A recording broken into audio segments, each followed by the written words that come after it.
Yo, what's up, everybody? It is time for the Kevin and Nikee show on iHeartRadio. Don't touch that dial. Turn your radios up. Yeah.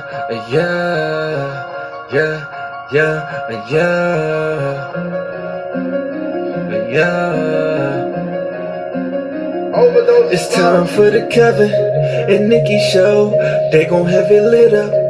Yeah, you know, it's time for the Kevin and Nikee show. They got the airways popping every city across the globe. It's time for the Kevin and Nikee show.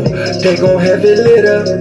Yeah, you know, it's time for the Kevin and Nikee show. They got the airways popping every city across the globe. You know him as a dope actor, Kevin D. Bitten, 360 twice, Jim, how he keep winning. And you know the baddest actress, Nikee Warren. She so bad you walking past, she had you speaking for her. If you ain't tuning in, this your reality check. You might miss out on your favorite star celebrity guest. When they celebrate, what you do, you get the bell, yeah. During Kevin's corner, get expired and encouraged, yeah. Bend them corners while you listen, but don't swerve. Find out what's getting on Nikee nerves. What's bothering Nikee? What's bothering Nick? What's bothering Nikee? What's bothering Nick? Keep on playing. Me and Kevin goes and we gon' get you hit. Yo, check us out on social media. In your mobile phone, we everywhere. You ever stations played out like a ringtone. Follow me like Bino R-E-M-E-Y. Bino Remy. Pop like Semi. And my flow hotter. Thick as semi. Been doing this since I scraped up pennies. But back to the subject, Kevin, Nikee.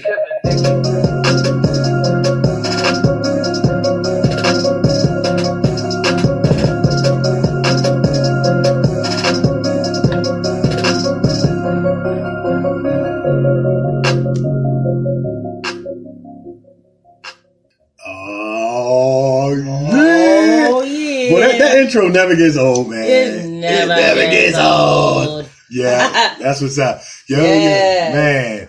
Yo, so Nick, we're back for another exciting week. We are back. Another exciting episode. We got a lot to talk about. We got a lot to talk going on the grind. Absolutely. You know, absolutely. A lot's been going on, so we got a lot to cover. Yeah, we got a lot to cover. Man, and it's been all good. You know what I'm saying? I know what you're saying. You know what I'm saying? Y'all mean? Y'all mean? Know what I'm saying? Yo, what's up, everybody? This is the Kevin and Nikee show on iHeartRadio. I'm actor Kevin D. Benton. And I'm actress Nikee Woodford. And we are back. Yeah. We're back. You know? Yeah, man. So look. So excited. It's exciting. Yeah, we always got some exciting things going on, some exciting things upcoming. And we just live an exciting life, man. Like you said, I think a couple weeks ago, living your life like it's golden. Living my life like it's golden. Living my life like it's golden. Living my life like it's golden. That's what's up, man. Yes. We're just having a good time. We're having fun. Enjoying our life. That's what we're doing. You only get one. You better enjoy your life. Listen, enjoying our life, doing what we love. Yeah. I mean, it's just been high life fire. Babies and pacifiers. Babies and pacifiers. Yes. But it's real crazy because it's like, not only are we just living our life like we're golden, just enjoying life, having fun, sometimes having too much fun.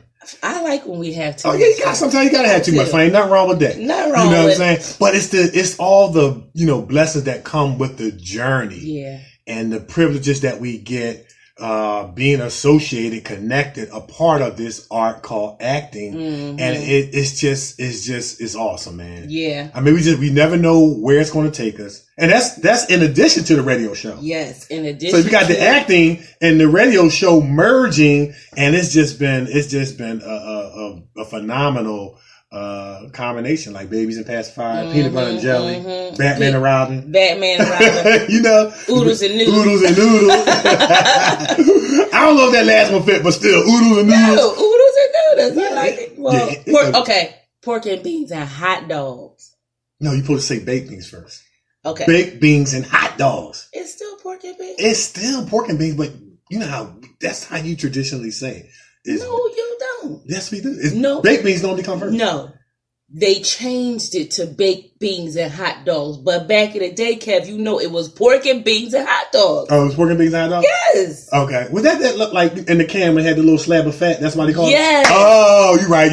I'm about to take his car. No. I knew about that. We called it baked beans. Bush's changed the name to baked beans and hot dogs. Oh, yeah. And because remember back in the day, all you needed was some sugar and you put them things up in the pan and you got the hot dogs, you cut them up and put them in the pot. I got you. Yeah. Oh, I used to eat that. Exactly. I still eat it. I ain't going to even front on you. But now the term has gotten to baked beans. Too bougie is baked beans and hot dogs. Now. Okay. Well, pork and beans and hot dogs.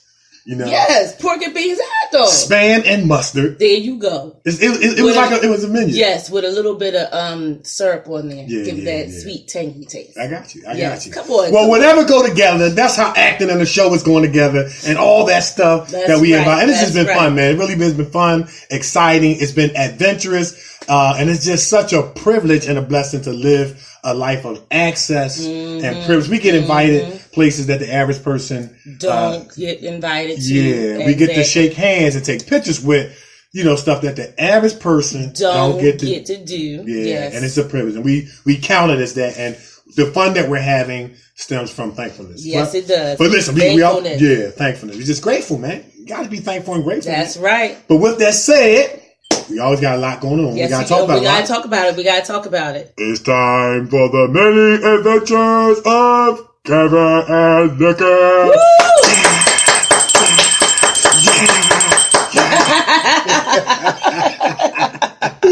Oh man, you get a little too into it now. Yeah. I gotta try to sound like getting all into it. I know. I gotta try to sound like I'm in a stadium or something. You know what I'm saying? That is too funny. Y'all gotta see how he does that. That is hilarious. Man. One day I'm gonna take a picture and post it. Post it on Facebook. I sure am. Yeah. So y'all can maybe I gotta get a contraption kind of equivalent to your bell to do that because I've been. No. I like that. You like that? Okay. You stay right there. That's where you live all day, every day. Every day. It's not every day. It's every day. Every day. All right. Yeah. That'll work. So look, I'm gonna let you go first.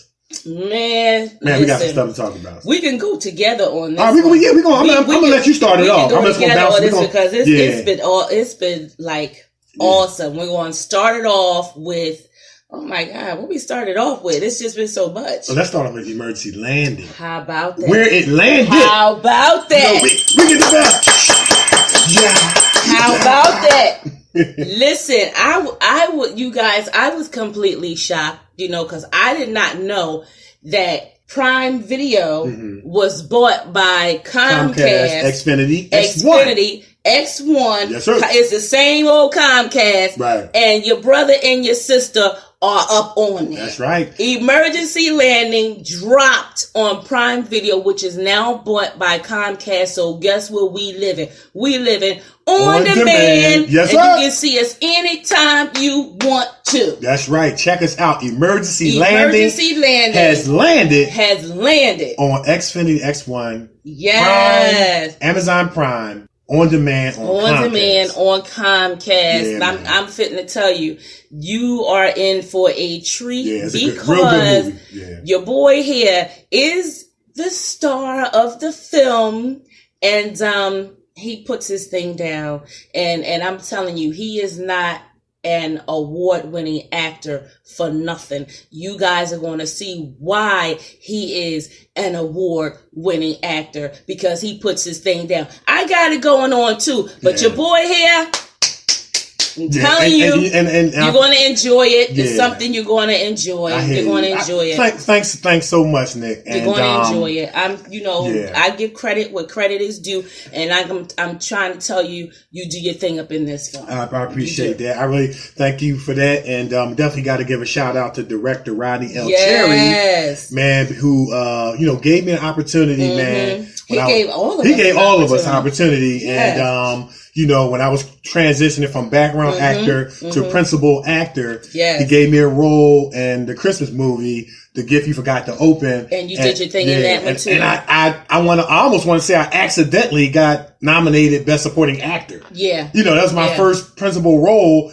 And all I was trying to do was, you know, just take those disciplines that I had and learn from basketball and life and apply it to the role and just be believable. And it came out well. And then to get Emergency Landing behind that. And, one thing I say about director Ra1ny Da3, he puts us in positions to win. He puts us in positions to be successful. And, you know, he has over 45 award-winning actors between nominations and awards. And I gotta pass it back to Nick because I don't want to give it away because I want y'all to watch it. But there's a scene towards the end that's going to explain the cliffhanger in the beginning. Yes. And you talking about 3 ladies that had to bring their A game. Nikee Warren, actress Nikee Warren, my partner here, award-winning actress. Sharonda Harris Bunton and my Laura Silverman bought their A game. This scene is going to be one that's going to have your mouth open. Yeah. And you talking about being believable. Now, I was actually, when we were filming it, I was watching it. Yeah. Y'all had me crying, and I knew what the scene was coming. I knew what was going to happen. Yeah, I had tears in my eyes. You know I was coming to get you. You know, I was coming. Yeah. I'm not going to tell y'all what I was doing. You guys will see it when you see the film. But I was coming to jack Kev up with weapons in hand. But he was already got. Yeah, I was already got. But it's a phenomenal movie. It really is a phenomenal. Please check it out. Yes, me and Nikee. Enjoy it. Y'all going to enjoy it. Emergency Landing. It's on Amazon Prime, on demand, on Xfinity One, Comcast. Check us out, man. And we'd love to get some feedback. Yes, we love some feedback. And also, listen, don't forget, check out Jason's letter. Yeah, Jason's letter. Your boy and your girl, we were also up in that. Yeah. So check out Jason's letter. That's also on demand as well. Absolutely. On Stars. And they looping it. It's looping. Yeah. It may come on at some weird time, but they looping that joint. They looping that joint. Yeah. So you check us out up in that too. And we got more stuff coming up. Tell them about the stuff. Oh my God. Oh yeah. Well, I wanted to give a shout out to the feature film that I was filming a couple weeks ago at the top of the show. I mentioned at the bottom of the show last week. Yeah. Snow Baby. Shout out to awesome director, writer, Bridget Smith, Mike Walsh. Miss Marianne, Snow Babies. This movie is going to go far. It has that potential to be in one of those in theaters everywhere type movies. I played a drunk. I grew up around enough drunks to know how to play a drunk. Sure enough. And they, man, from the clips and videos that we put on YouTube and on Facebook and all, people they thought it was believable. Yeah, I had to get in character. It was good. Yeah, I had to get in character. I told y'all to go to Kev's YouTube channel and check that out. That was good. That was good. But listen, we also got, we talked about before how, when you have to audition less and less and less, it's a good thing. Yes, sir. We have directors calling us up on the phone. Hey, we need you up in here. We need you up in here. And that's a beautiful thing because I got a phone call about us, 2 weeks ago? 2 weeks ago. And you get a phone call this week about us. This week. And I'm like, wow, how cool is that? How cool is that? I mean, it's just, and like Mr. John Ken McGregor, the great actor, legendary actor from the Walking Fish Theater, acting class. I had a chance to take his classes. Phenomenal. He said, when you find yourself audition less and less. You know what I'm saying? Yeah. That's how you know that you are, becoming a better actor.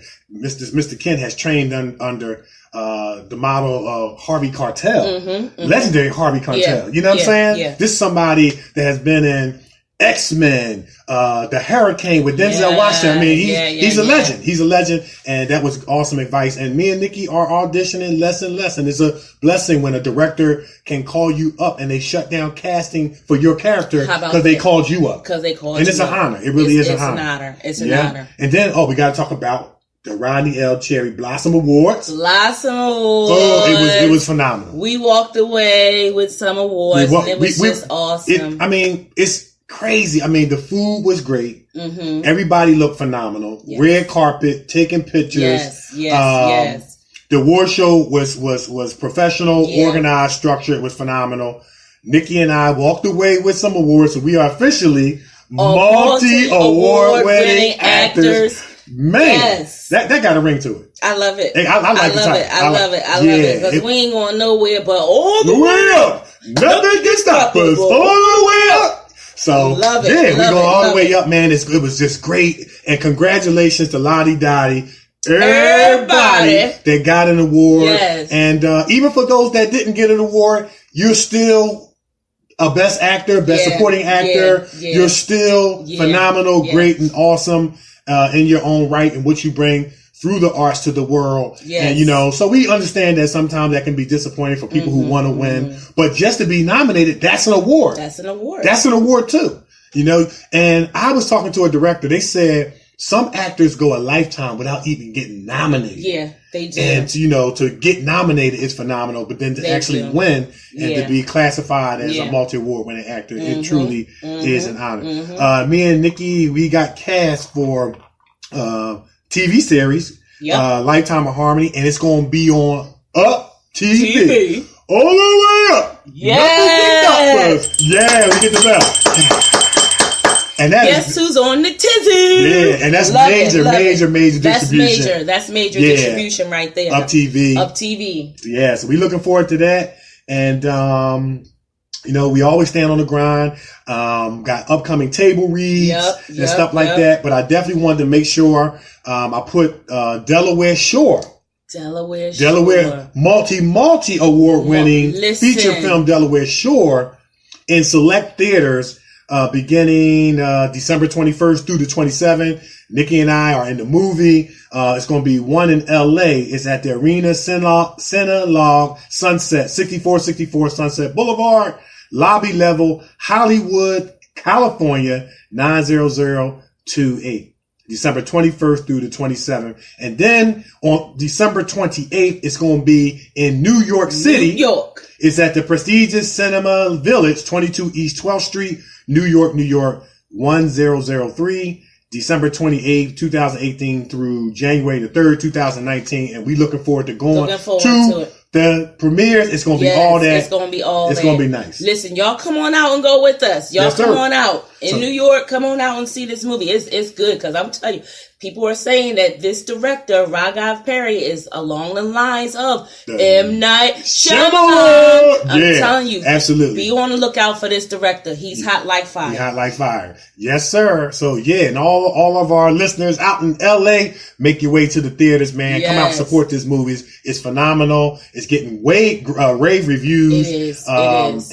From the New York Film Festival, LA Film Festival, and a whole lot more, man. We just so happy to be a part of that movie. And we had Raghav on the show. Great interview. Did. He was funny. Yeah, he was funny. He was funny. Humble guy. Very humble guy. Yeah. So I think, man, we done covered Did we cover everything? Everything we need to cover for this week. Because we said we always got something going on every week. Yes, every week we got something going on. We got to definitely give a shout out to our main man, 50 Grand Pots and Pans, Robert Hughes, his birthday party. Yes. Birthday party was off the chain. Shout out. You know what I love about Robert? He has a heart for the hopeless. Yeah, he do. You know what I mean? He took his birthday and he turned it into a homeless charity job where people were bringing in their clothes and shoes and everything for the homeless. So not only were we partying all night, we were helping people. Helping people while we were partying.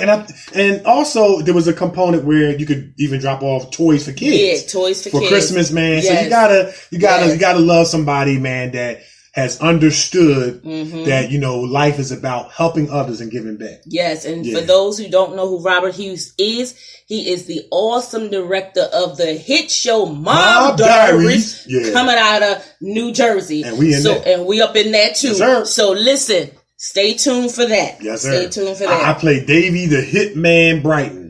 Yes. And when you see me on the screen, Lord, it's not good for those I'm coming after. No, my characters just want to kill everybody. No, it's not good. It's not good. It's not good. Yeah, man. But Mob Diaries. Yeah. Shout out to Robert Hughes and happy birthday again. Yeah. Now, you know what? You should sing happy birthday to Rob. Because you're a singer. Yeah, but I'm a little scratchy. See how you bail out on me, man? No, I got scratchy. you. I have to take some medicine. I don't know what's going on. It's probably the weather going back and forth. One minute it's hot, next minute it's cold. All right, maybe we'll get you to sing next week. I'll sing for him next week. All right, that's what's up. All right. So listen, we're gonna take a break. We're gonna take a break. But before we do, listen. We have a phenomenal, super talented young man coming on the show. He's on the line. Yes, he is. And y'all are going to want to not only hear his music, we're going to feature his music all throughout the show. And I just got to kind of share this, man. Like, we kind of connected on Facebook, man. Nice. And Nick, we don't let everybody post on our Facebook page because we got writers, directors. We have a brand that, you have to protect. You have to protect your brand. Yes, you do. And so this young man, we connected on Facebook. We're not going to say who he is till we come back after the song, but we connected on Facebook and he posted this post by Denzel Washington. He was speaking at a commencement. Yeah. And Denzel, and that portion that he posted was talking about, hey, when you go up, reach back down and pull somebody up. And I'm like, that's how we think. Yeah. We always trying to help somebody. Yeah. And so that really caught my attention. And then I started to follow him and stuff like that. He had a couple videos up there when he was doing this thing. Yeah. I'm watching, listening, and I'm like, I'm feeling it. I'm like, okay, this is real dope. And then he posted another video where he was just talking. Okay. And he was talking about don't let people disrespect you no matter how much money. But it wasn't from an angry, boy, don't let them disrespect you, boy. It wasn't on that nonsense level. It was on some, let me sit down and talk to you on an articulate level to convey some important information to you about your worth and your value. Yeah. And I'm like, I'm feeling this.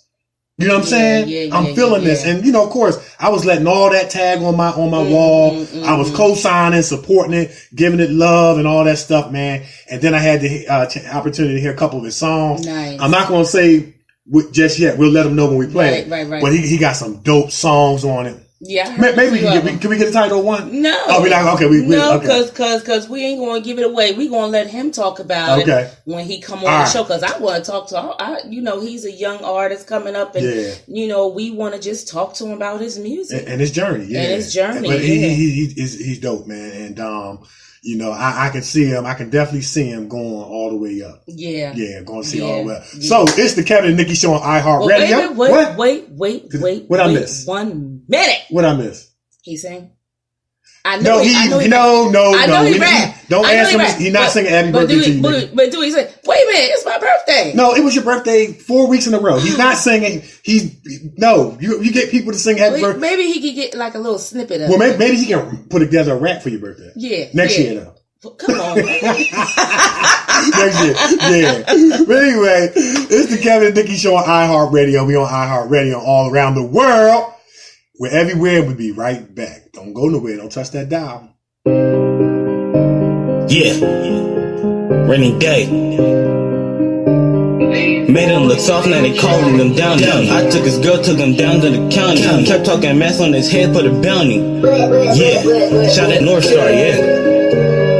I was that youngin', man, no chicks that want me. Even though I know that I stay with some money. I was that youngin', that no chicks that want me. Then I get big, all the bad chicks, they love me. Cause I was that youngin', man, no chicks that want me. I just don't get it, the itch kinda funny. I was that youngin', that no chicks that want me. But all they wanted was 50s and 100s. Cause I was that youngin', that no chicks that want me. Made them look soft, now they calling them downy. I was that youngin', that no chicks that want me. Made a few moves, now they know that I'm stuntin'. Cause I was that youngin', that no chicks that want me. Even though I know that I stay with some money. I was that youngin', that no chicks that want me. This rap thing ain't sweet, so don't treat it like honey. When I was 13, I started to rap. Made my own path, so I don't need a map. Carry my knowledge, no room for a strap. Just put in your gun, man, that's not where it's at. I'm on a whole nother level, just stating the facts. No time for hating, I'm ripping up tracks. Came a long way and I'm not going back. Boy, you not on my radar, so try to relax. Me and no comp, yeah, we yell on the map. Came here to win, we not showing no love. You say that you up, but I'm headed above. Fixing my city, don't care how it was. Lyrics they stack, you can call us some cup. So what do I have, man? I'm showing you up. I have a gift that can never be bought. My words and my soul, they can never be taught.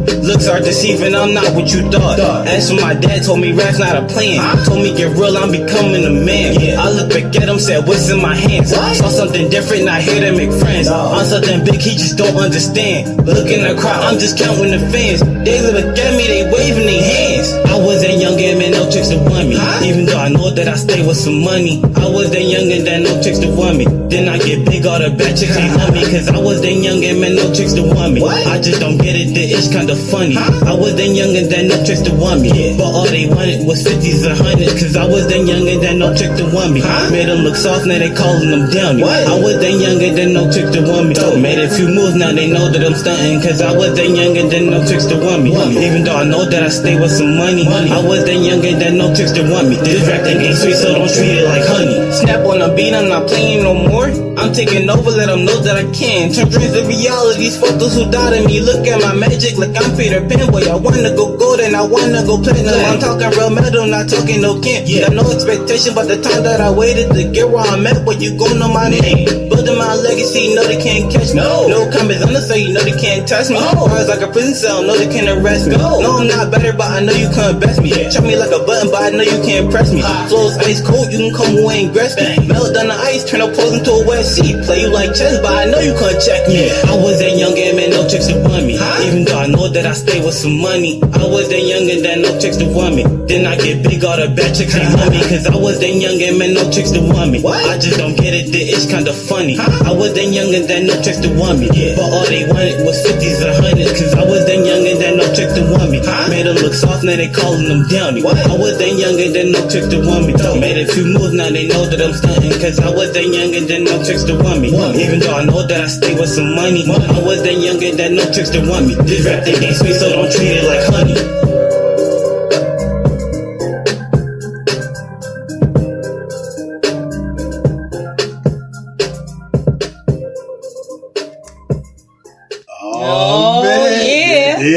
We getting it started after this, yes, that was dope. I was that one that no chicks don't want me, even though I stay with some money. I was the one that no chicks didn't want me, even though I stay with the money. Yes, I stay with the money, you know. Listen, they gonna come get him once he drop that album. Oh, but when we hear one of his songs, they already coming. So you know what I'm saying? So we'll talk about that later. But yeah, that was the name. Teach him how to watch out for him. There we go. Yeah, that's it. So the name of that song was called Legacy. Yeah. And so I love it. It was dope. I like that piano. It had a strong piano beat and it had like that kind of sinister, mesmerizing. I was the one that no chicks don't want me. That's what's up. That's what's up. Yes. So we love back, y'all. Love it. Yeah, it was dope. Love it. Listen, so this guy, you gotta introduce him. we're going to introduce him. Yeah. This guy is just awesome. He's a rapper, MC, songwriter, lyricist. I'm talking about none other than Rainy Dae. Yes. What's up? You're good. How you doing, man? Man, I'm doing great. Thank y'all for having me. Oh man, that's what's up. Thank you for coming on our show. Yo, absolutely. Yes, sir. I really appreciate it. Yeah. Well, listen, man, we normally start the show out by thanking our guests, so we want to definitely thank you, man, for coming on the show, man. We know you're very, very busy, taking time out your schedule, man, to come, talk to us and our listeners around the world and let them know who Rainy Dae is. Yes. Hey, that's my pleasure. That's what's up. Awesome. Well, yo, that song we just heard for all our listeners that might just be tuning in, that was called Legacy by Rainy Dae. Y'all gonna want to check this young man out, man. We're about to talk to him. Don't touch that dial. Turn your radios up. So we're gonna jump right into it. Let's jump right. All right, we're gonna jump right into the interview. Here we go. Go ahead, Nick. So listen. I know in your song Legacy you were talking a little bit about how you got started in music, but give our listeners a little bit more about how you got started. Okay, so basically I can start kind of with my name. I spell my name is like Ra1NYDA3. The significance of my name is like the 1 and 3 symbolizes like when I started to take rapping a little bit more seriously. When I started to actually see that I was actually good at it. Okay. Yeah. So that's kind of where I was like when I was 13, I started to rap. And then like the Rainy was just like when I was like around the age where I started to take rapping seriously. I didn't really have a lot of money, so I was like, when I do make it, I want to make know, rain. You know, I got you. That's just from my original name. I got you. You want to make it rain. He He know what I'm talking about. Yeah. He know what I'm talking about. You want to make it rain money, right? Where you trying to make that money rain at? He talking about giving to the homeless. Wait, let him say it. I'm trying to help him out here. You know what I'm saying? No, go ahead, man. Go ahead, tell your story. So, yeah, you say you want to make it rain when you make it big. First of all, I think it's honorable that you have a mindset to give back, to help others. But, give us your definition of what your meaning is of where you want to make it rain. Yes. Honestly, well, making it rain, my whole thing with making it rain was just like, because I thought of, like, when you think about rain, you think of it as being a lot. Right. I really, like, honestly, making it rain for me just meant, like, having a lot. I got you. Being able to do a lot with it. But that was really, like, the make it rain part come from, like, because I don't really, like, I'm not into, like, just throwing money. Right. Clean it up. No. See how you think, Nikee? No, he's good. No. I love his explanation. I know where you was going with it. Well, I wanted to make sure. Right. That's why I'm glad we had to keep you from out of that arena of where you was going. Get out of But no, I feel where he's coming from. Like when you think about rain, you think about a lot of it is constantly coming down. Yes. And he's more so talking about blessings coming down. Mm-hmm. You know what I'm saying? I got him. Are we cleaning it up? No. But that's what he means. I got you, man. And I feel that, man. I really do feel that, and that's right, man. You want to make it big. You want the blessings and benefits to continue to come down, so you can be the recipient of all your hard work and stuff like that, and things like that. Yeah. But like I said at the top of the interview, in line with that video of Denzel Washington that he posted, Denzel was talking about, hey, when you do make it, reach back. So I know this is a young man that has a heart to help people, and bless others, and that's that. I like that. That's just beautiful, being able to help others, because trying to break out in the music business is difficult. It's hard. It's difficult. So Rain, how are you? You got all these songs and different things like that. How are you, trying to break out into the music business? It is very, very hard. So how are you able to, reach, big directors and different things like that for your music? So basically, I know a few people, like, through the events I've done and things I've done for people. Yeah. I made a lot of connections with different people. So that was my main way of, like, really getting into any event. Okay.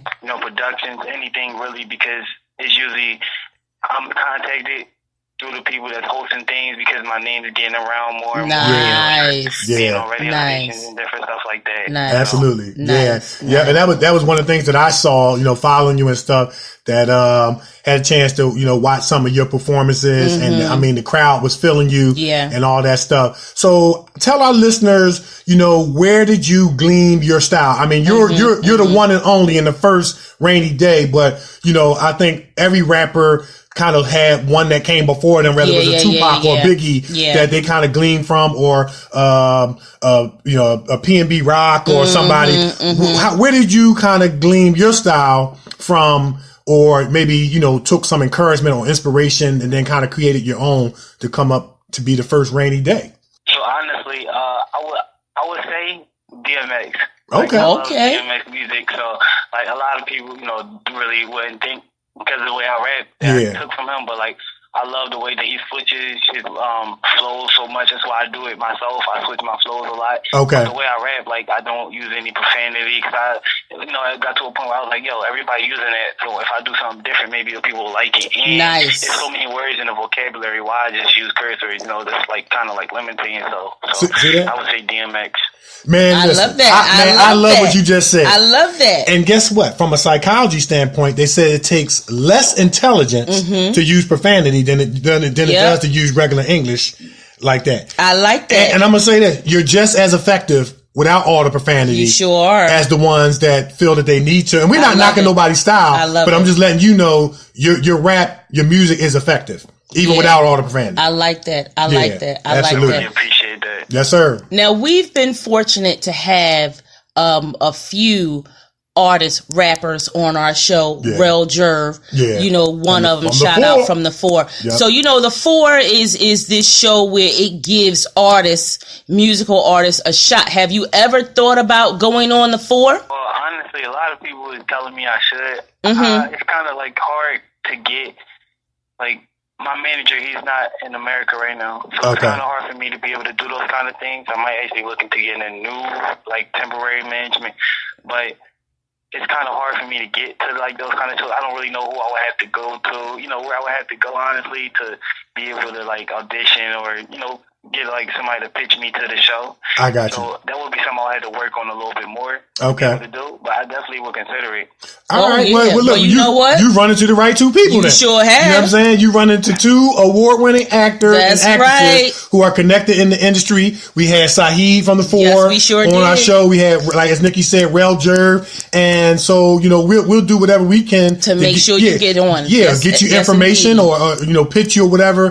Because as we always say at the end of the show, but I'm going to say it right now, when you come on a Nikee show, Kevin Nikee show, your family. And that's how we're going to do. But I want to encourage you too to be information driven, because me and Nikee, we're actors and actresses, but we're very information driven. And there is like the one place where you can pretty much find most things is Google. That's right. Google how to get on the 4 and you'll see stuff come up and just be information driven, because you are your brand. Just like we were talking about how, you know, me and Nikee. Protect our brand. You have to protect your brand, but we are our brand. Yes. And it's what you project and what you present on stage. And of course, we know that there's a business component of it, and then there's the entertainment component of it and things like that. But we'll do anything that we can do to back you and support you or get you information. Because aren't they getting ready for what, season 3? Yeah. They're getting ready for season 3. And they're always looking for new artists, new talent. And I do know that they have like the application and everything. You can find the application online to submit. So definitely we going to assist with that. We're going to assist you with that. We're going to assist with definitely, man. And if you could get on a show like...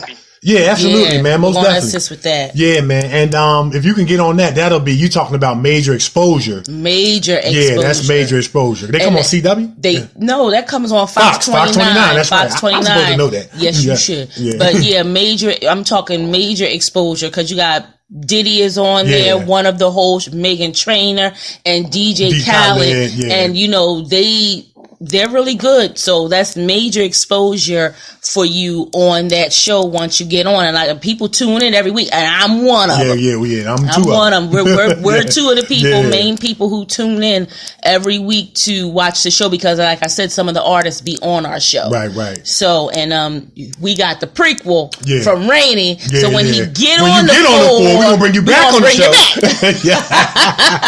That's what's up.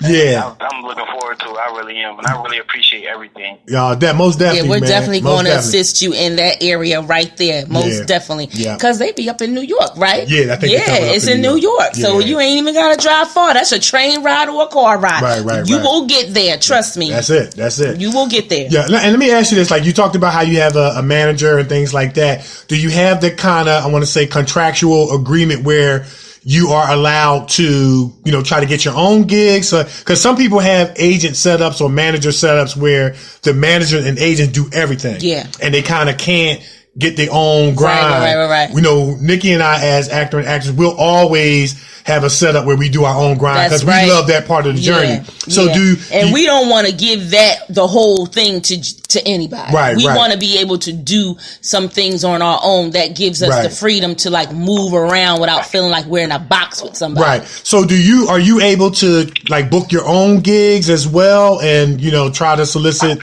applications and submit and stuff like that? So the way I really operate, so my manager was more just taking up a role as like anything that I really can't do, he'll do. Okay. For the most part, I do book my own shows, and he'll like book shows for me. But for the most part, I got like a lot of freedom in terms of like getting bookings. Like, okay, I do events for people, but I also do like shows like where people contact me like, oh, can you perform? Like I have a show January 2nd at Voltage Lounge. Okay. You know, and I was just contacted by the host, and you know they wanted me to perform. I'm performing for free. You know, so it's like I do a lot of free events, but it's like those events help. You know, it's not like open mic is an actual show. Like people pay for slots, but because of like the presence I bring, you know, they ask me to perform. So I got be like a headliner kind of. You know, so. Nice. So just like, I like that. Times I just. There you go. That's what's up, man. That's what's up. And we and moving into the new year, we want to start turning some of them free shows and mostly paid shows. You know what I'm saying? How about that? That's right. That's right. Yeah, and that's real. That's real talk, because like even as actors, you know, we had to build our resume. We had to do some volunteer work to get our names out there and things like that. So you know, you're putting in the work. You're paying your dues, man. And, like I said, and I believe this with all my heart, man, you going all the way up, man. And so continue to stay on the grind. Like I told you, continue to stay positive, and, man, the best is yet to come. Yeah. Yep. Now, I can't wait, and I really appreciate y'all. Yeah, definitely, man. Yeah. Thank you. We appreciate you, and yes, we are so invested in your career. Yeah. We're jumping on board to help out. And let me say this too, right? Now, what you just said, so true. He should be sitting there thinking, why? Why are y'all invested in me? Oh, you know what the answer is? We don't know. We just feel like helping somebody, and it's something about you that we've made a connection with that makes us want to help you, man, because we see something in you. You know? Well, it goes back to what he said and what Denzel Washington said. When you get where you going, you reach back and you help somebody else. Right, but the question would be, I would be asking, why did y'all select me? Yeah. Out of everybody that we could have said, hey, boom. Yeah. But it's just that thing in our heart where we see something in you, man, and we want to invest in it. Yeah. You know what I'm saying? Yeah. We want to invest in it, we want to help it, we want to support it. And look, we want some tickets to the show too, man. That's right. You know what I'm saying? Hey, listen, I can do everything I can. I promise. And I'm not talking about all the way in the back either. Not up in nosebleed. We can't. We don't want to be up in the nosebleed. We want front row. Right. That's what's up, man. Now, how does your mother, in this day and age, you got, the rappers, and they sometimes have an entourage around them, and sometimes the entourage is not all that good, drama and different things like that. So I'm going to ask you two questions. You answer the first one, then I'm going to come behind you and ask the second one. So how are you able to have your music perform without all of the riffraff? Yeah.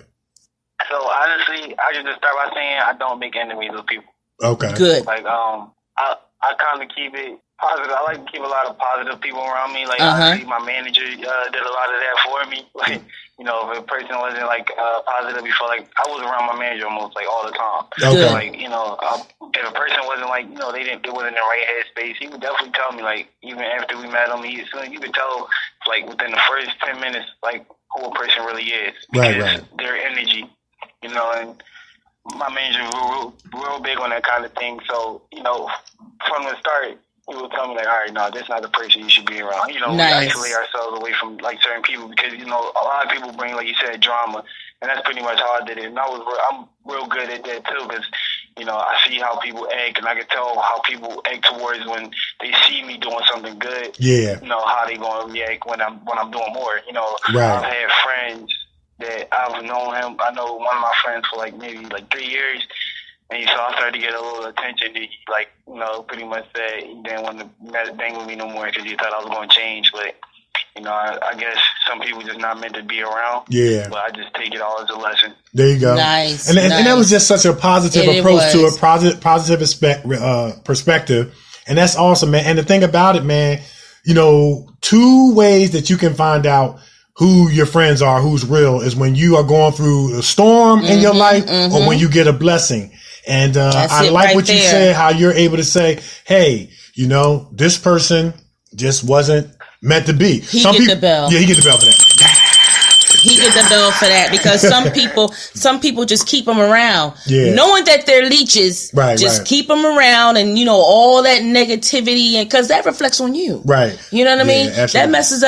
That messes up your brand, your image, your name by having these leeches around you that just, can't get themselves together. And then if they can't be happy for you, then you probably don't need them anyway. That's right. That's what it is. Like we talk about all the time, people come into your life for a reason and maybe even for a season. Mm-hmm. And that season is going to be, that reason or season is going to be one or two things, to help you or hinder you. Yeah. We talk about how with the analogy of how life is like a theater. Yeah. And how you on stage. Everybody in your life can't come on stage. And the people that come on stage are the people who mean the most to you. They're the closest to you. They've been there from day one. Then you got the people who are allowed to sit in the first row. They're your biggest fans. Mm-hmm. Then you got the people who sit in the middle. They're your fans, but they not all the way for you, but they're not against you either. Right. Then you got the people that sit in the back. Those people, those are the ones they want to look, they just want to see. They want to see if you're going to make it. They want to see if you're going to be successful. Then you got those that's in the balcony. Now you getting to the level of people that they ain't really for you. That's then you got those outside the theater. But what me and Nikee talk about all the time, when people show you who they are, please believe them. And when you believe them, they're going to tell you where they belong in the theater. Mm-hmm. You just sit them accordingly. Don't try to make somebody who's supposed to be outside the theater. Don't bring them on stage. That's right. And that's kind of what Nikee was talking about. Like, don't try to make somebody fit where they don't belong. Yeah. Because when they start acting a fool, everybody gonna look at you. Yeah. Like, why are you hanging with this dude? So I'm glad he said that his manager is like, listen, this is not the type of person you need to be hanging around. But on the flip side of that, Rain, do you take the advice? Because there could be somebody that you want to hang with and your manager is like, no, get him out of here. But do you, take the advice? It sounds like you do. Well, yeah, definitely. Like, I have a really small circle, honestly, and that's why I actually recently created a team.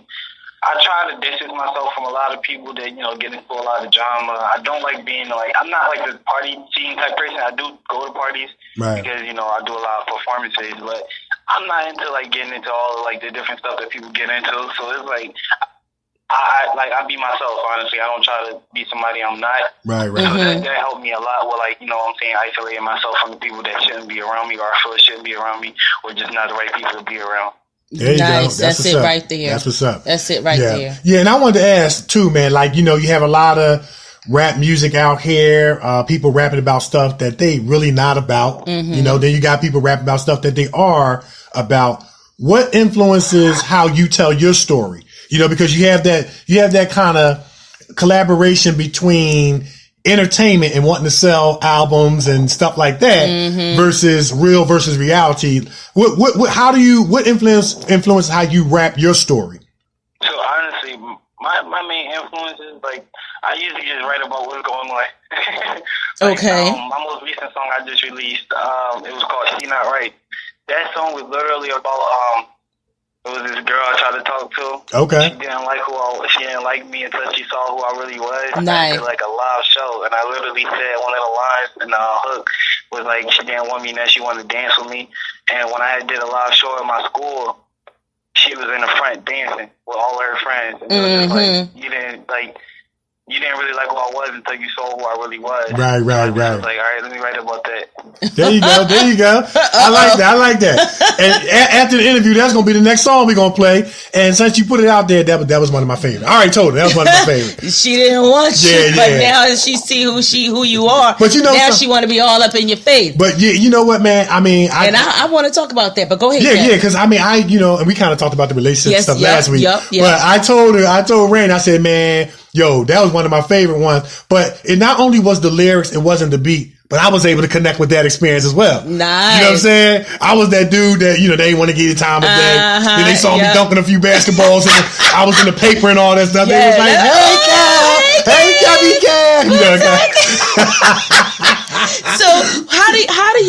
So Rain, how do you deal with that? Because as you get bigger, which you are, the women are going to come. Yeah. The women are going to come.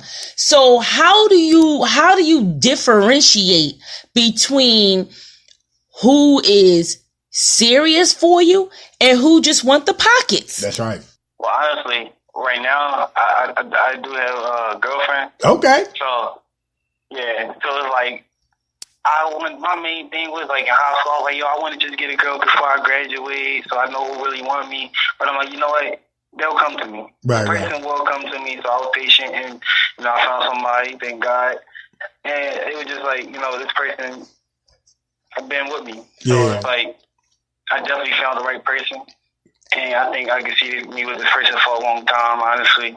And it was just like, I feel like that's going to help me a lot. That's what's up. Okay. On top of the fact that she probably listening, like, you better say that. You better put it out there that we together. Okay, but I'm listening. But listen, now I gotta ask though. Because we going back to the women. Mm-hmm. Now, I know you got a girl and she beautiful. Shout out to Miss Beautiful. Yeah. But as you get up there, more women are going to come, and they're going to come to the point where they will be disrespecting Miss Beautiful to get to you. But she gonna be there. So. I know she gonna, but you know how it go. I know how it go. That's real. Women don't care who you with.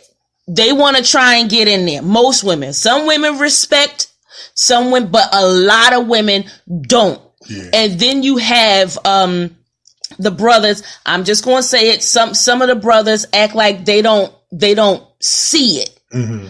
They don't see the other girls coming up on them and different things like that. So how are you able to have Miss Beautiful, see them girls coming, but still, keep it where it's supposed to be? Because, like, honestly, somebody being, real and staying around, being loyal to, like, each other, I feel like that's more important than, a whole bunch of people. Right. Like, it's just, like, kind of like with a song. Like, you got one song that you, like, really love and you really want to make that song the best, right? And then you got where you just want to put out a whole bunch of songs that you don't really care how good they are. Right. It's like, all right, I got to choose, like, quantity or quality. Right. Like, me, 10 times out of 10, I'm choosing quality. There you go. Ooh. Man, you get the bell again. He gets the bell. Listen, man, I'm going to tell you who you remind me of, man. I'm going to tell you who you remind me of. You remind me of KRS-One. Yeah. Because he's dropping knowledge. Yeah. You know what I mean? He raps knowledge as well, along with his story, his experience and stuff like that. But just what you just said, that's something that KRS-One would have said. That's something that he would have said. And KRS-One was from the Boogie Down production, man. It was, from the 90s. Yeah. They were socially conscious rappers that was making people think. Mm-hmm. And, it's just refreshing and great to hear, man. It sounds to us that you have like a really good head on your shoulder, good foundation. And Miss Beautiful gonna be right there, I can assure you. Yes. With her arms folded, like, yeah, y'all come this way if y'all want to, girls. You get on my nerves. Yeah. But yeah, but I like what he said, quality over quantity. Yeah. I'm riding with the one that been there with me. Yes. I know what she bringing to the table. She was there when I wasn't nothing. That's now when I make it big, she gonna still be there. That's because it's knowing that these folk over here don't really care about me. Where were y'all? You know what I'm saying? Yeah. And for that, I started to call her name. The girl that was dancing at the school, Joan. Yes. She need to go sit herself down and have several seats. You know what I'm saying? That is beautiful. Yeah. Shout out to Miss Beautiful. I know she listening. Yes, hey girl. Yeah, hey girl. That's what's up, man. But listen, I gotta put on my little mama bear for a minute. As an artist, as a rapper, you have to go out to different venues. And sometimes these venues and different things, sometimes they are not, safe. Yeah. So how does your mother feel about you being a rapper, knowing, the industry sometimes is not safe and different things like that? How are you able to assure her that her baby is all right? All right. So, shout out to my mom first. But basically, my mom, she actually used to be in the industry a little herself. She was a singer for a while, right? So she kind of knows like a little bit more the ins and outs. Mm-hmm. So she kind of like coaches me, if it's something that she knows she's experienced, then she's like, oh yeah, this should be this way, that should be that way. And in terms of like, safety, like she don't really worry too much about like me being safe out there because it's like I said, I don't really create a lot of enemies. For the most part, people just like attracted to who I am. Right. And I don't know what that could be, but I just, you know what I'm saying?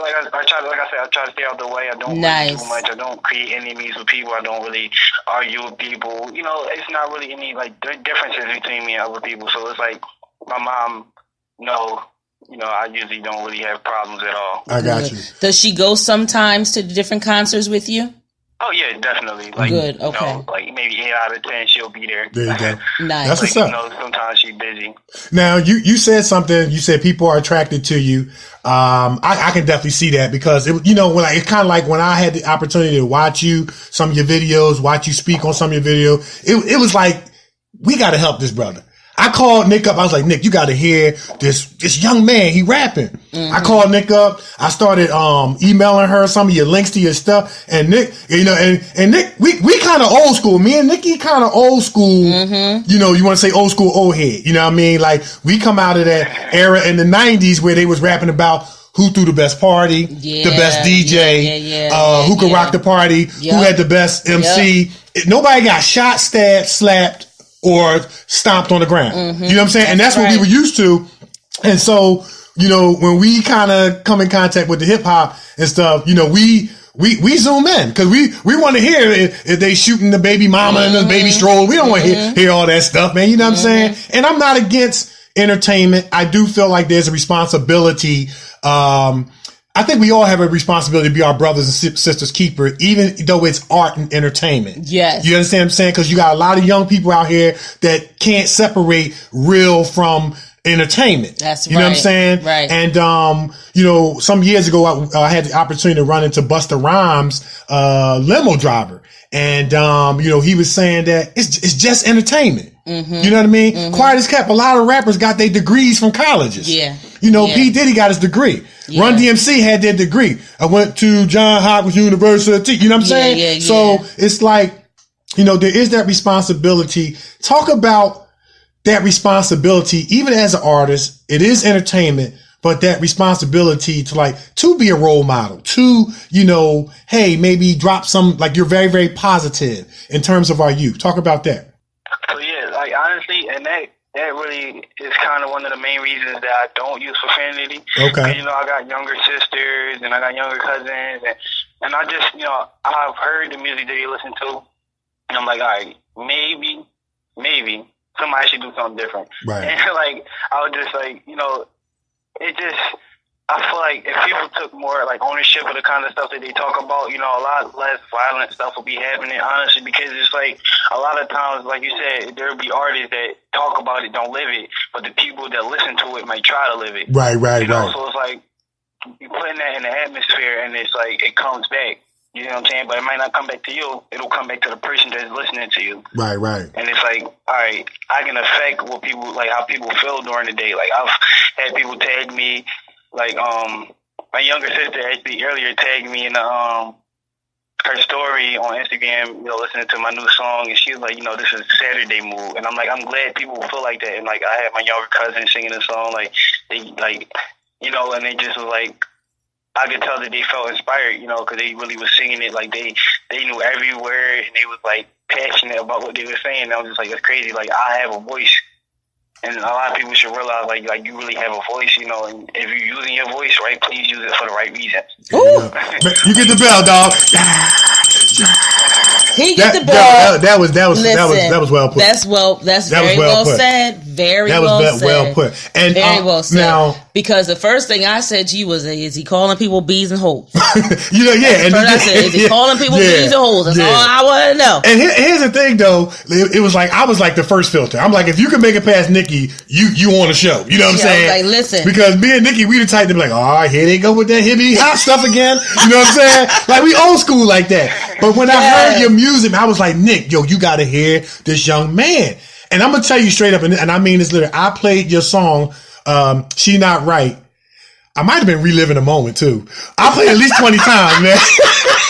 I played at least 20 times. I was really feeling it, though. Listen, because when he told me, when he said, Nick, you got to hear it, I was like, listen. Uh-huh.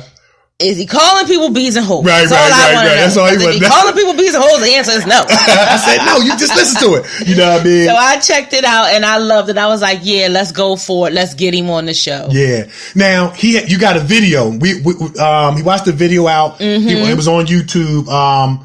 Oh man, I can't remember what was the name of it. But I mean, everybody was just on the car, having a good time. You was rapping, you had the mask on your face. I think and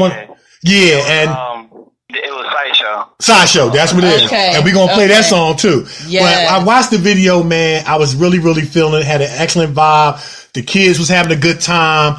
Even the dude in the wheelchair was jamming. I mean, he was getting it in too. It was a real feel good, nice rap. It had a nice beat, man. Talk to our listeners about what made you come up with the concept for that song. And we're going to play it later in the show and for that video. All right, so first I got to start with the song. So really, honestly, I got the concept of the song. So I had found that beat maybe a year or two ago before I had released the song. So I really came up with the song when I was just listening to it. But I had before I graduated high school, I had a teacher. I'll never forget him either. He was my personal finance teacher, and he used to call me Sideshow because of the way my hair was, like Sideshow Bob from The Simpsons. Okay. So people start calling me that every time I was in that class. So I was like, you know what? I'm gonna make a song called that, and I actually told him that, and nobody believed me. So I actually did it, and then when I did it, it was like I brought it to him. It was like everybody was stunned. They were like, wow, that was like hot. That's what's up. Nice. I actually hinted at some stuff from the actual show in the song. Okay. I could just call out one line when I was like, always kill beats on Sideshow Bob. It was an episode where Sideshow Bob kept killing Bart over and over. Okay. And I was like, that would be how always kill Bart. I would say beats. Yeah, that's nice, what's up. That's what's up, man. Nice. That's what's up. Now, do you back in the day, artists, they were writing their own lyrics. No ghost writing going on. I know you know about the ghost writing. No ghost writing going on. He laughed. He laughed. You know about it. Yeah. They wrote their own lyrics. I know y'all probably talk about. We ain't gonna say no names. We ain't gonna say no names, but anyway. But it wasn't no ghost writing going on back in the day. They wrote their own stuff. They wrote their own things, and back in the day, the rappers, they, had their own beats, no sampling and nothing of that were going on. They put the work in. Right. So, not there's anything wrong with sampling. Not. But I like the ghostwriting comment you made. But yeah, ghostwriting and biting rhymes, how they say it. How much are you involved with your music? Like, you write your own lyrics, you know your own beats and stuff. Okay, yeah. So I write all of my lyrics. Honestly, that's probably one of my favorite parts about doing music is actually writing my lyrics because I get to put my message out the way I want to. There you go. I can't really have somebody else write for me because it's like they wouldn't be able to get through the message I'm trying to get through. Right. Say what I'm trying to say. That's what's up. I like it. That's awesome. He said, listen, they ain't going to say it how I want to say it. That's right. Because write it myself. when you write it yourself, it permeates from your heart, from your experience, from who you are. And the audience is able to connect with that. Like when I watched that video, I was able to connect with that. Yeah. When I listened to that song, sheain'tright, I was able to connect with that because it came off authentic. But I'm going to say this, man. You made a comment. You said people are attracted to you. You don't know why. Well, we're going to answer that question for you. Some people have what you call the it factor. Yeah. You don't know how you got it. You got it. You can't pray for it. You can't buy it. You can't rent it. You just got it. And you got it, man. And, your music is attractive. You have a deportment about you that does make people want to, connect with you and vibe with you. I do want to encourage you too that sometimes you can try to stay free. Back in the day, we used to call it that stay sucker free. Yeah. You could try to stay sucker free from drama, and because of envy and jealousy, drama gonna find you. Yep.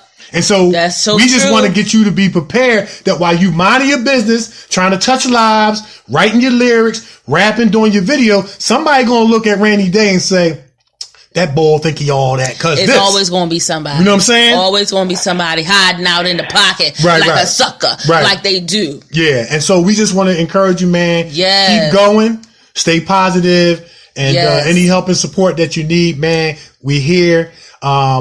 Man, thanks again for coming on the so show, man. Much. You've been an awesome guest. All our guests are awesome. Yeah, man. Thank you so much. Yeah, absolutely, man. And so at the end of the show, or the interview, we always like to give our artists, our guests, the opportunity to put your social media out there, how they can follow your music, find your music, videos, all that stuff. So just take your time. Put your social media handles out there. Somebody might want to book you. We don't encourage putting phone numbers out there, but I mean, I know you had some information on Twitter, but put your information out there. Okay, so I can start with, the most common way people use nowadays anyway. So on Instagram, you can find me at RAINY_DAE, or you can just search up Ra1ny Da3, and that's on Instagram. On Facebook, you can find me at RAINY DAE, and that's on Facebook. On Twitter, you can just find me at Ra1ny Da3, and that's with no spaces in the middle. Then Snapchat, Ra1ny_Da3, and that's with Snapchat. And then as far as my YouTube, it's Ra1ny Da3, and that's also for my SoundCloud. That's what's up. Ra1ny Da3. That's what's up. And listen, man, I like how you keep it simple. Yeah, keep it simple. People gotta be able to find you. Yeah, and one last question, man, because I remember you said something that was so profound. And I read on your post. You said if you cannot be, your dad told you, if you cannot be Google, it ain't official. Just talk about that for like maybe a minute, and we're gonna end on that one. Okay, yeah. So that's actually yeah. So basically, like it will be so many. Basically, he said that because I was dealing with a lot of people that said they were like, all that in the industry, and you really, you couldn't really. They weren't about what they were saying. That's right. So it was like, you'll deal with a lot of people that just talk a lot, and it was just so many people try to screw me over. I had somebody try to sign me. It was a guy wanted to offer me a manager contract, and he wanted to get me for 10 years. He tried to make it seem like it was going to be a 2-year contract. Then they said he can extend it for 3 years twice. Oh, wow. And, it was like all the money going his hand first. And they were like, like, who is this guy? You can't even, like, really, like, if you can look him up, maybe that's official, like, how did he offer you money? Oh, absolutely. Like, he wasn't who he said he was. Right, right. It was just like, yeah, that's powerful. And that's where you got, that's what we were talking about. That's where you got to be careful. It's a lot of scam artists out here trying to take advantage of the artist trying to get up. Right. And they see he going all the way up. And so you're going to have that. And even with me and Nikee as actors, if we don't know who the director is, we'll go to Google. We should be able to find you. And if we can't find you, it's like, I might have to. And see, for us, for actors, every director and actor has what is called a IMDb page. That's right. And if you don't have one of them, then you ain't real. You probably not real. That's good stuff, man. That's great stuff, man. And we gonna post your video in the show page. We're going to post some of your performances so people can get a chance and get a taste. We're going to post you talking about, hey, man, know your work is valuable. We're going to post all them videos in the show, and it's going to be phenomenal, man. Like, once again, man, thank you so much, man. You got my number, man. You need anything, hit us up, man. And any way we can support you. You got some projects coming out. Let us know. We'll announce it. We'll put it over the airwaves in the show page. This, that, and the third, man. Continue success to you, man. And once again, all the way up. That's right. Thank you. I appreciate you so much. And I want to thank y'all for having me. I appreciate the opportunity so much. I waited a long time for an opportunity like this. So, what I'm saying? Anything helps, and I really appreciate y'all so much. Oh, you're so very welcome. You're so very welcome. Thank you for coming on our show. Yep. All right, man. Well, enjoy the rest of your day, man. And we will definitely be in touch. Sure will, especially about the 4. Oh yeah. We're gonna be in touch with you about the getting on the 4 too, man. At least getting you, applications or whatever, man. So yeah. All right, thank you so much. Yeah, you're welcome. Yeah, take care, man. All right, bye bye. Yeah, peace. All right. Man, that young man is fire. He going all the way up. That young man is fire. I'm trying to tell you, man. He is fire. I'm trying to tell you, man. Yo, that was awesome. That was I mean, see, and that was the thing that was so compelling about this young man. Just listening to him speak. He has a good head on the shoulder. Yep. He's got an awesome foundation. Mm-hmm. And I'm going to go on the limb and say this. You could tell the boy got God in his life. You know what I'm saying? He do. He got God in his life. He do. You know what I'm saying? That young man is awesome. Yeah, that was just a very, very awesome interview, man. All our guests are awesome. All our guests are celebrities. This is the Kevin and Nikee show on iHeartRadio and all across the world. It's the Celebrity Guest Radio Show. And we was just talking to Rainy Dae. All the music that will be featured on the show tonight is his music. He wrote it, he rapped it, and we all gonna hear it. Ain't no ghost writing. Ain't no ghost writing going on here. Ain't afraid of no ghosts up in this joint. We ain't afraid of no ghosts. No ghosts. Ain't no ghost writing going up on here. That's right. So we're going to play another song. This is the song we've been talking about called She's Not Right. She Ain't Right. See, if I had to say the title, I'd have been like, she ain't right. She ain't right, she dog. Ain't right. She ain't right. But he said it better than us. He said she not right. So y'all going to want to dig this. Rainy Dae, Rainy Dae, Rainy Dae, Rainy Dae, Rainy Dae. Yeah.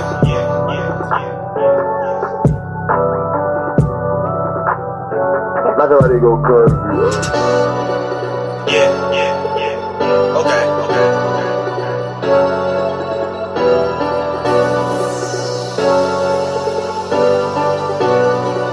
Yeah. Hey. Man, she didn't want me, now that girl, she wanna dance with me. Now I got the money, so she wanna put her hands on me. I'm just staying humble, got supporters, I got fans with me. Headed to the top, watch me get it from my family. I can't let nobody hold me. I won't stop, I just keep going. I get money now, I can't show them. It don't stop, they keep on snowing. I got it showing, now I did it. Don't need money now, I got it, I get it. I won't turn around, I know it can't with it. This one platinum, but that wasn't scripted. Don't get used to this, they know I can switch it. Part of 1%, we welcome lieutenants. I don't have a dream, I got a vision. I'm not going back right down on my pen. I promise you, I'm not lost. I made shots now, I cut a cause. I guess now you could call me the boss. I be around, so I hear the applause. I'm gonna win and I don't fear a loss. And like it then I gotta go off. Yeah, sometimes the people thought I would fall, but it's gonna rain, so they just see the fall.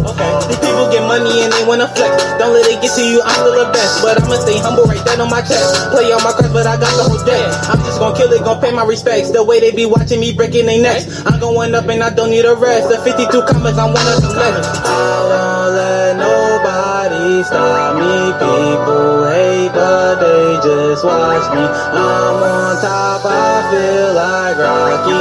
I rock diamond shit, that's my mouthpiece. Man, she didn't want me, now that girl, she wanna dance with me. Now I got the money, so she wanna put her hands on me. I'm just staying humble, got supporters, I got fans with me.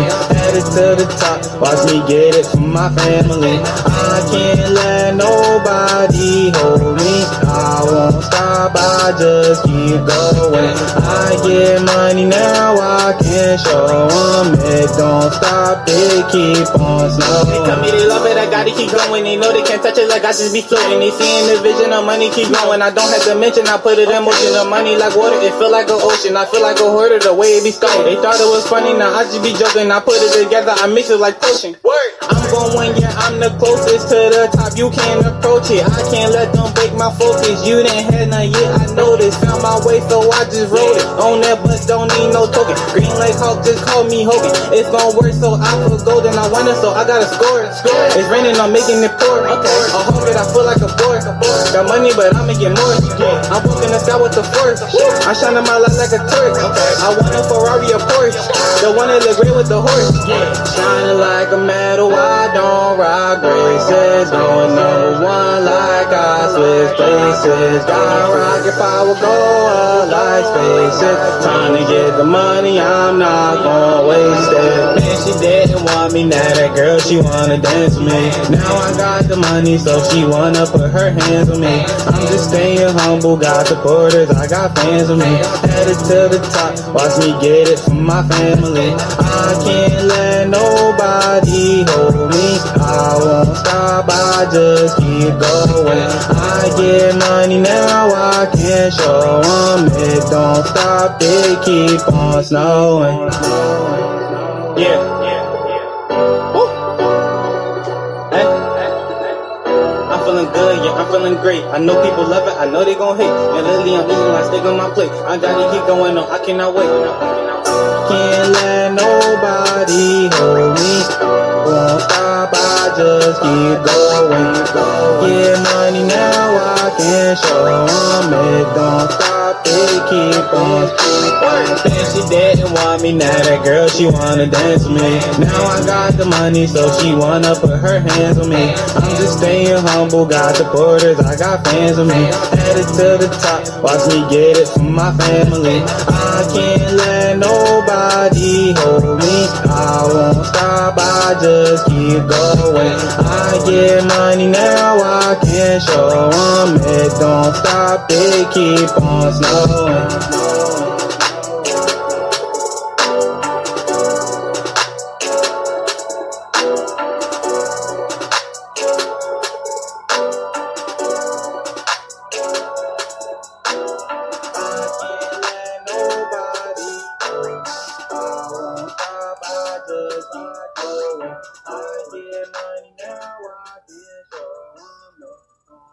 The Scholarship's professional editing team firm consists of a specialized group of academic doctors, editors, and statisticians that keep doctoral candidates moving through this academic doctoral process by providing one-to-one group mentorship and all-inclusive editorial services that produce writing advancements that result in exponential movement.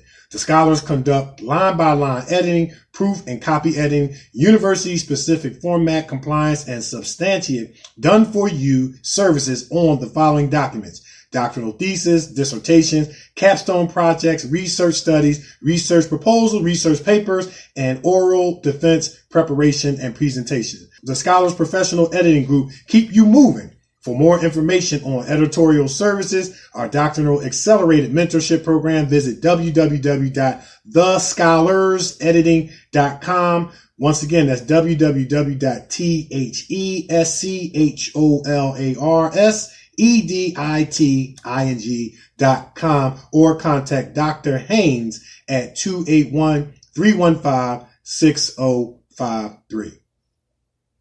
Oh, yeah. I like that. That song is dope, ain't it? I told you. You know what? I feel a collaboration coming on. Nick, you took the words. I was just about to. I know what you're going to say. Bino. Yeah, we got to get them in the studio. We got to get them in the studio together. Nick, listen. I feel a collaboration. You right on point. I was just thinking that, man. Mm-hmm. I was like, yo, we got to get Bino 936 and Rainy Dae and to do a collabo. Yep. And then bring both of them on the show. Not the battle. But we don't do no battle. We don't do no battle. We stopped rap battling a long time ago. I remember I used to battle Kev, so we stopped. We bring them both on the show to talk about the collaboration, because we're not here to, we're here to collaborate and celebrate, and educate and all that old stuff. Yeah, I feel a collaboration coming on. I feel it too. And with Tut Moses, and man, you trying to kill people. They might mess around and do a concert, man. You trying to kill people now. The four of them together? Oliver, Bino 936, Rainy Dae, and Tut Moses. Lord have mercy. Man, that's dynamite. That's an explosion right now. That's an explosion. You know, we might have to put that together. Yeah. In the name of the Kevin and Nikee show. Yes. We're going to have to do something. We might have to do that. We're gonna toss around that idea. We're gonna have to do something with the four of them. Lord have mercy. Man, we can name it. They could be like the Four Horsemen. Remember, like the wrestling group? They were the Four Horsemen, but they had the individual. Man, that'd be dope. You know what? We gotta do something. We might have to do that, Nick. You know what? Let's brainstorm. Let's brainstorm on this, and let's bring these four brothers out together. In the summer, 2019, start the summer off. Because we always got stuff to celebrate. You know what I mean? Yeah. We always have stuff to celebrate. We gonna do it. We gonna do it. Y'all heard it here. We gonna bring the Four Horsemen. Bino 936, Oliver Burbage, Rainy Dae, and we gonna try to get Tut Moses. We can get Tut Moses. We can get him. Problem. Yeah. Like whatever you need. Yeah, for real. Daddy Tut was like, whatever, Nikee, whatever you need, y'all for the show. That's it. We gonna have whatever to do y'all need, Kevin and Nikee show, we up in it. So we definitely got to put something together with these four brothers. That's just absolutely. That's gonna be fire. That's gonna definitely be fire. And I just want to be one of the goons on the stage. like just acting tough. You know what I'm saying? You know what I mean? I mean, I try to rap. I don't consider myself a rapper, but I just want to be in the background, like, you know, like I'm the bodyguard or something. And you know what? Wearing all black, you know what I mean? Let's see if we can get Real Jerv. Man. 5 of them. Yeah. So then we got to change the name. They'd be the what? 5 Deadly Venom. Ooh, we're gonna be tough. There's gonna be 5 Deadly Venom up in this jaw. Oh my goodness! Real Jerv he light a party up. He rhymes. He raps with a live band. Yeah. This dude got horns. He got bass. He got listen, man. Real Jerv ain't no joke. We gonna try to do this, man. We gonna put our heads together, brainstorm, and we gonna get the venue and of course try to get everybody to commit, collaborate. Put it, market it. Yes. And just people need to see this. I feel it. I'm all about music. I grew up in a musical household, for me singing and everything. Yeah. I would like to throw a nice concert for these brothers. Yeah, absolutely. And have them, because listen, that's fire. That's definitely fire. That's fire. That's definitely fire. That's fire. So what we got? We got news and sports. All right, it's sports. I love it when you do that. Now, for those of you who don't know about Big 5 basketball, it is Villanova, Drexel, University of Penn, Temple, and LaSalle. The Big 5 basketball has earned the right. Bill Raftery, one of the commentators for CBS, said Big 5 basketball is some of the best basketball in the country. And just so how you know, these schools from Philadelphia live in close proximity. Yeah. Like you could throw a rock from Drexel University and hit Penn because they right down the street. Right down the street. But one thing I like about Big 5 basketball, it don't matter who's got the best record. Anybody can beat anybody on any given night. So with that said, the University of Penn Quakers snaps Villanova's Big 5 streak with a 78-75 win at the legendary Palestria Classic. Penn's victory over Villanova wasn't a fluke. It was Steve Donahue's strategy executed effectively. Note, it had happened over 25 Big 5 games over 6 years, or even in 2 of the last 3 NCAA tournaments. You don't beat Villanova just by launching basketballs towards the rim or hoping. In this case, it really looked figuring out how to twist a trademark Villanova trait the other way. Look what Villanova has done, Penn coach Steve Donahue said later. His reading glasses broken from they had a locker room pretty much celebration. I thought about it today. They have literally won 2 of the last 3 national championships. He said, I never imagined that could ever happen. That's what makes Big 5 this win so special. What they've accomplished, I thought, talking about Villanova, played out of their minds. It wasn't like they laid an egg.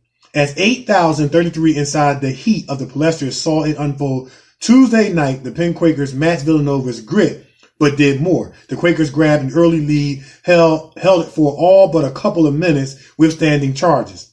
They had put the puzzle together in advance and what they needed to do. One part of it was understanding how an aggressive defender can turn into an off-stride defender, which for Penn players, seeing a hard hedge on a screen meant an opening to cut to the hoop.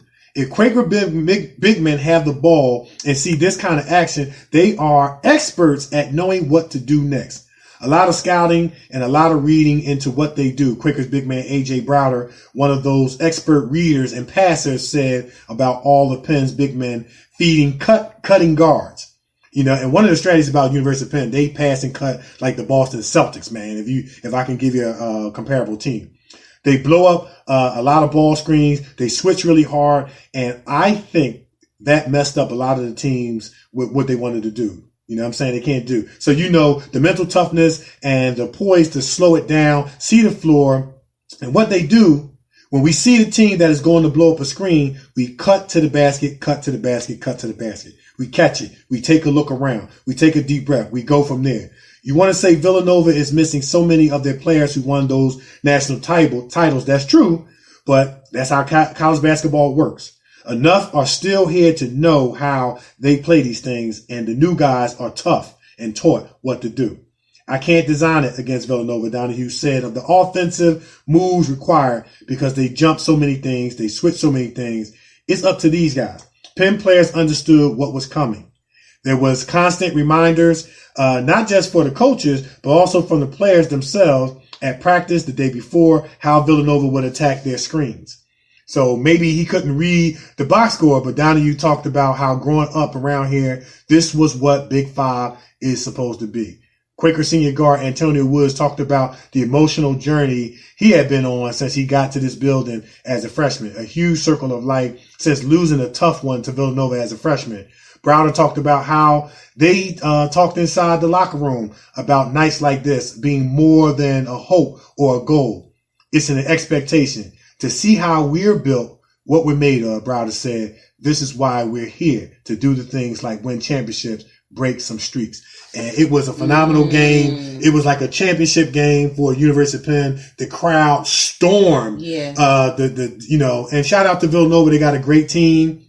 They still have a great team. They are the defending national champions. And you never count out Jay Wright and the Villanova Wildcats. But shout out to Coach Donahue and the Penn Quakers for pulling off perhaps one of the bigger upsets in college basketball history. Definitely in the Big Five. Wow. And I'm telling you, I follow Big Five basketball all my life, and I'm telling you, they call it the Civil War. Okay. Or, the Civil War, because it's these prestigious basketball programs in Philly that do battle. Wow. And it doesn't matter who's ranked number one in the country to who's ranked the last. Anybody can beat anybody on any given night because they're so familiar. Wow. And you got the Palestria. The Palestria is one of the most legendary places to play in college basketball history.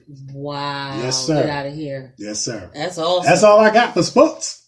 Well, in news, I like how I say that. In news.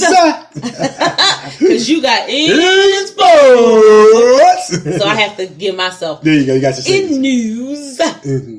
A video of security guards in Brooklyn has gone completely viral. Okay. A young woman and her child, they go into the Department of Public Welfare in Brooklyn and they sit on the floor because there are no seats available. And a security guard comes over and approaches the young girl and asks her to get up off the floor. Young girl replies, no, because there are no seats available. This is why we're sitting on the floor. She's sitting on the floor with her child. Now, security guard gets upset and he tries to force the woman off the floor. And when she wasn't moving, he calls in for assistance. Here's the thing. The video has gone viral because in the video, Kev, you can see a number of security guards trying to yank this woman's baby out of her arms to get her off the floor. One woman in particular, you can literally see this woman jumping up and down with parts of the baby, trying to yank the baby out of her arms like she's trying to yank a rope out of her hand or something. Wow. And let me tell you, the woman kept yelling, stop it. You're hurting my son. You're hurting my son. They don't listen to the girl. They're still trying to pull the baby out of this girl's hands. People around them are like, stop. You're hurting the baby. They don't pay this woman nor the people any mind. They are trying to yank this baby. Jumping up and down, trying to yank this baby out of this woman's hand to get her off the floor. And the security guards under investigation, they watched the video and someone said it is a disgrace and disgust. I was going to say that too. They are disgusted by the video. And of course, you know how, you got some good cops out there, you have some bad cops, but of course you got the police department out there saying, okay, well, it appears that the woman had a few charges on her from previous offenses, so she was taken into custody for those charges, and the baby is with the family. Okay, but here's the thing: she wasn't under no charges while she was sitting on the floor. Right. In the welfare department. If there are no seats, what you want her to do? And they wouldn't have known that till perhaps after the fact. My guess is, but see, this is what I struggle with, and we talk about this all the time. Why is it that when these security guards, police officers take action against people, it's like they always have to try to villainize their reputation after the fact to make their actions, their actions justifiable. Mm-hmm. How would you have known her resume? She could have been an actress. Yeah. You know what I'm saying? Yeah. Go ahead, Nick. Yeah. And one of the things that made me upset is that the security guard did not say, "Ma'am, would you mind getting up off the floor? I have a chair for you to sit in with your son." Right. But you want to go over, force the girl, try and force her up off the floor. And when she's not moving, you call in for backup. Right. But here's the thing. There was another security guard. He pulls out his taser to try and, because he felt as though his life was in danger. By a woman with a baby in the arm. By a woman with a baby in the arm. And people standing around, "Stop it, you're hurting her son." Right. And someone said if that was a gun, he would have pointed the gun and fired. Yeah. You know what I mean? He would have pointed the gun and fired because he pulled out his taser. And you know, these tasers now, they look like guns. So he pulls out his taser and you can see him pointing his taser. Get back, get back. So if it was a gun, he would have pulled out the gun. Get back, get back, get back. And he probably would have shot somebody. Right. And then according to the police department, he probably would have been justified because of all the people around him. You know what I mean? Right. And you know, it's kind of like another thing that needs to be explained, investigated, under review. What constitutes your life being in danger? Right. How is your life in danger from a woman who's on the floor holding a baby and not wanting to let the baby go? Right. You see what I'm saying? Right. And to me, it seems to me that it appears to be an abuse of power or an easy pass to justify negative actions.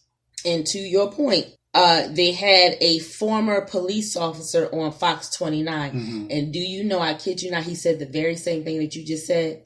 Abuse of power. It's abuse of power. Man. That's what he said. That's what Jason Letter is about. And he said, it's a disgust and a disgrace. It's a disgrace. And it is abuse of power. Yeah. And he said to the young girl, "Call me." Right. Because he's going to make sure that she's justified. Right, I got you. That's what he said. You're going to give her a voice. That's what he said. He said, "I'm going to make sure that she's justified in what happened." Right, that's right, man. It's crazy, man. You know, they took an oath to protect and serve. This is far from protecting and serving. Yeah. Far from it. Yeah. And ain't that some bleep. Well, I got a ain't that some bleep news story for you, but I'm going to get to this other one. David Disper, the young man who shot Bianca Robeson last June, remember? This is the story about the young lady who was coming out of the mall parking lot and David was coming out at the same time and he felt as though she cut him off. Yeah. And so he walked over to her vehicle and shot her in the head. Yeah. Well, David's sentence has been given. Oh, okay. David has been given. David was charged with first degree and third degree murder, criminal homicide, possession of an instrument of crime, and reckless endangerment. And he was sentenced to 20 to 40 years in state prison for her murder. Okay. Now, one of the things David said was, "I'm sorry. I will do anything to take it back. I would rather have shot myself. All I want to do is tell her how sorry I am. I just want to put my arms around her and tell her I'm sorry. I messed up. I really messed up." And these were the words that David said to Judge Anne-Marie Wheatcraft before she handed him his sentence. Okay. Interjection. Before she handed him his sentence, nice publicist, but no. Go ahead, Nick. You know what? That's right. Now you want to, and we did that. We did that segment. Now you want to apologize after the fact. That's right. After the fact. Yeah. Now, like I said, David was charged with first degree murder first, but he pled guilty. And so because he turned himself in and pled guilty, his first degree charge dropped down to third degree murder. But the judge gave him 20 to 40 years for first degree and third degree. And so I did some research. To see exactly what was going on here in the charging. First degree murder is life without parole and, eligibility for parole after 30 years. Okay, yeah. Second degree murder is a maximum of 40 years in prison, and third degree murder is a maximum of 25 years in prison. So he got first. He got first and third. So what I'm thinking is that throw in second too. You know what I'm saying? So he get first, second, and third. So what I'm thinking she did So he don't seem like he getting off. Right. She gave him first and third, which basically those two combine together. I got you. You see what I'm saying? Mm-hmm. Those two combine together. And she even charged him 2 more years for the deadly weapon that he was carrying. So shout out to the judge. Like the mother said, justice has been served. And they need to charge the publicist that gave him that statement too, because that was a bunch of BS. Yeah, that I mean, listen. It was nicely worded though. Nicely worded. I just want to hug her and tell her I'm sorry. But the judge said, I really do think that you are sorry, but however, you went to work the next day. Right. She said you went to work the next day and you didn't turn yourself in for a couple of days. Right. So she said, I think you are sorry now, but you weren't sorry back then. That's right. And then you can never bring her life back. So that's the underlying. Yes. So basically the judge charged him with first and third degree murder, which is 20 to 40 years, meaning that he will not get out until sometime after 30 years, granted that he survives in prison. Granted that he survives prison life. Because let me tell you, you can commit the crime, but when you take your behind to prison, there's a whole different ball game. Gotta be ready to do the time. You on survival mode up in prison. Yep. Because, you got people in prison who are charged with triple homicide. They ain't never coming out, and they got nothing to lose. Yep. So doing harm to you is nothing new to them. That's just a fourth one they can add on to them. So basically meaning, you got people who gonna die in prison. That's right. So, that's right. Yeah. And now here's the ain't that some news.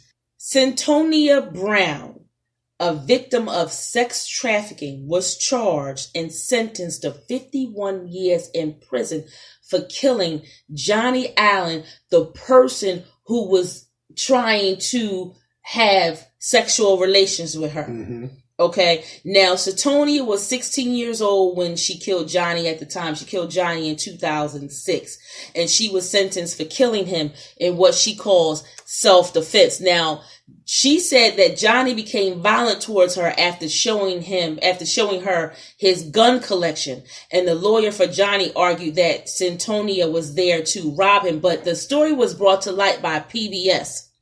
And the story is titled Me Facing Life. Now, here's the reason why this story is so important. Because Centonia at the time was 16 years old and she had a pimp. Mm-hmm. And the guy was pimping her out to different people. And Johnny was one of the ones who had purchased her. Okay. And he was showing her his gun collection, I guess, in her head as a way to say, if you try to run, I'm going to shoot you. Okay. So she had like a little firearm in her purse to protect herself from the people that she was being pimped out to. And so Johnny, the guy, made some advances towards her and she shot him. Self-defense. So now she is behind bars 51 years and here's the thing. This has gone completely viral on Facebook. One person said the judicial system is completely failing our children. And another person said I never thought in a million years that children who are forced into sex slavery would be sentenced to 51 years in prison for killing the people who forced them. It's a sad world when pimps and sex traffickers win over their victims. Yeah.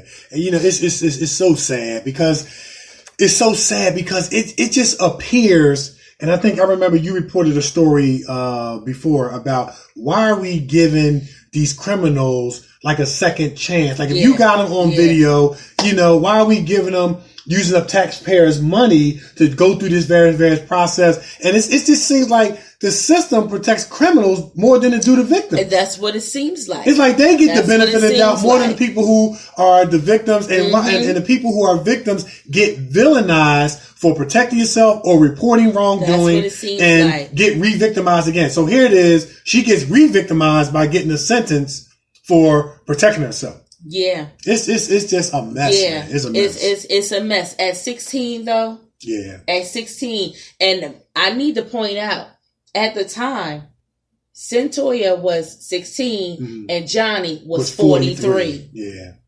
Did he get charged with a rape? Isn't that rape? Statutory rape. Statutory rape. Absolutely. That's statutory rape. Man. And the pimp who was pimping her out, he should have been charged with rape too. And sex trafficking. Absolutely. But they were not. Right.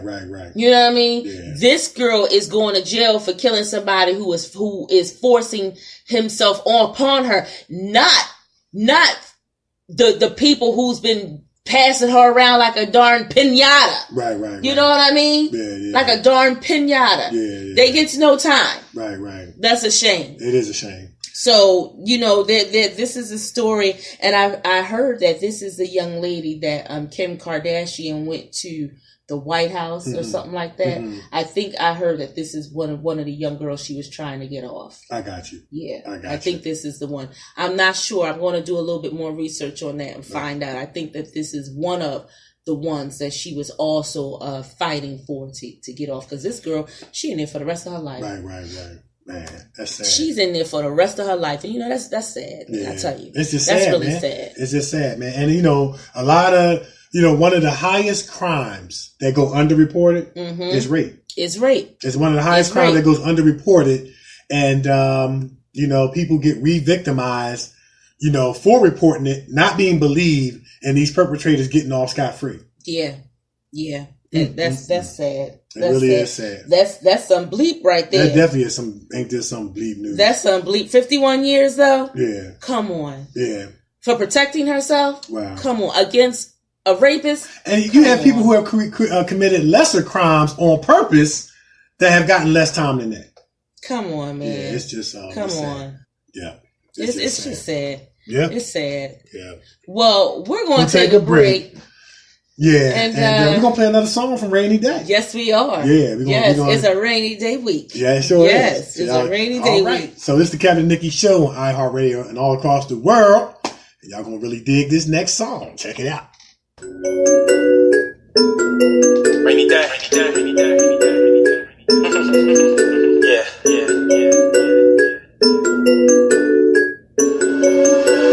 It's a bar reach. I love when people hate. I'm stuck.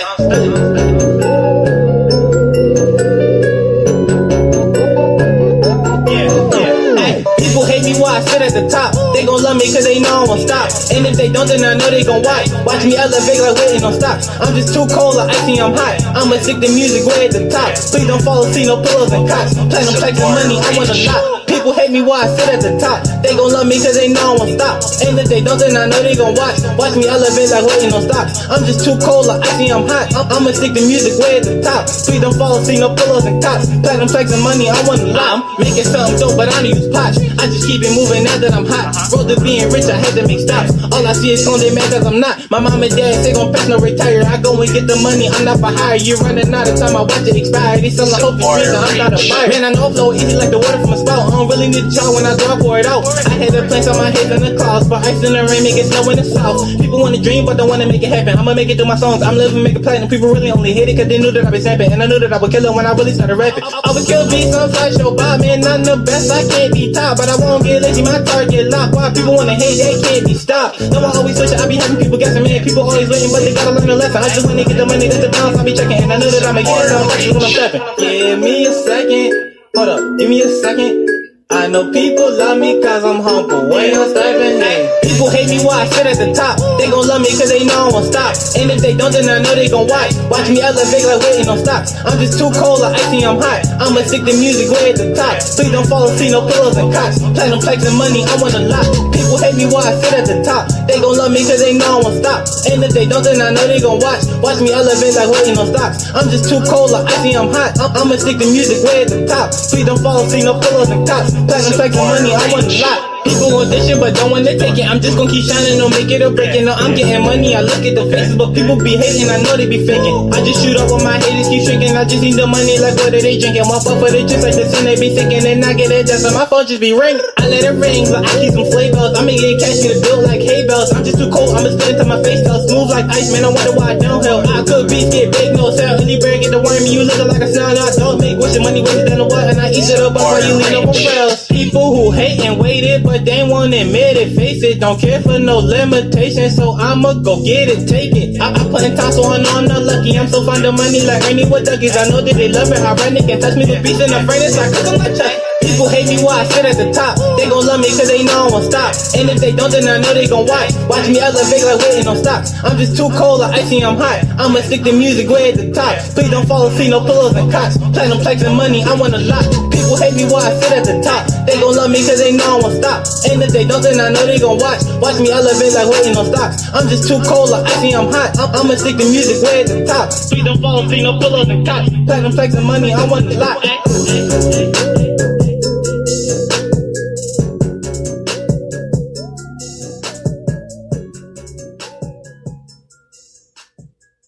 You're listening to the Kevin and Nikee Show on iHeartRadio. Yeah, that what they do. You know what? That was dope, wasn't it? Remember Yo MTV Rap? Yeah. I can definitely see him. Yeah. With his video on Yo MTV Rap, because Yo MTV Rap, I don't know why they took that off. Yeah, with Fab Five Freddy, right? Fab Five Freddy. That's it right. gave a lot of artists exposure. Exposure. It sure did. They should have never taken that off. They sure Yo did. MTV Rap. Y'all need to bring that back. Absolutely. Bring that back. Absolutely. That song y'all just heard was Sideshow. Yeah. By Rainy Dae. Rainy Dae. That was dope. They definitely need to bring that back, because I remember watching Yo MTV Rap, and I remember seeing a lot of artists like, who is that? That's where they got their start. Who is that? That was equivalent to like Steve Harvey, Bernie Mac, rest in peace, that went on Martin Lawrence, Def Comedy Jam. Yes. You know what I'm saying? It gave them their start. It gave them that big burst. And man, they need that's to great seriously stuff. bring that back, because I remember,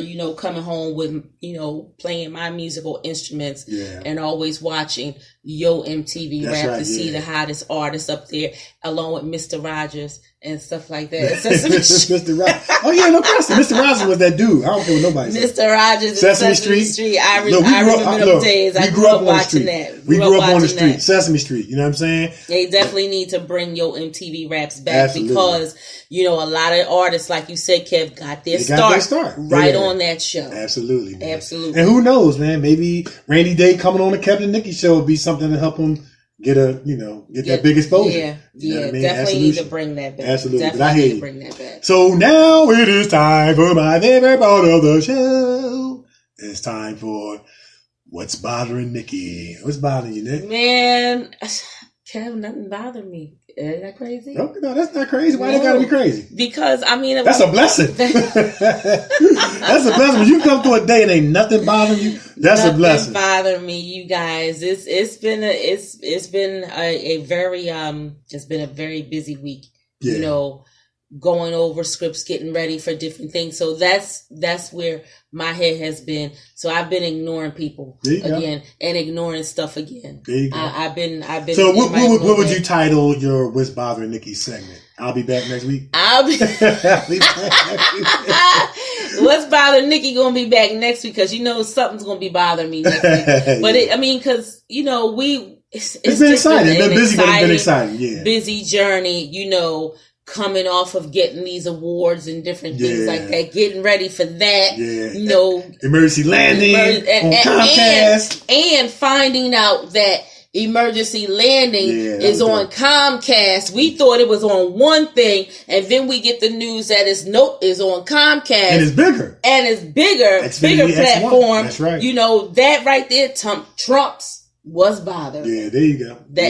Good news trumps bad news any day of the week. It sure does. What's Bothering Nikee gonna be back next week, because the title of What's Bothering Nikee this week, we on Comcast. We on Comcast. Yeah. We on Comcast. That's what's up, man.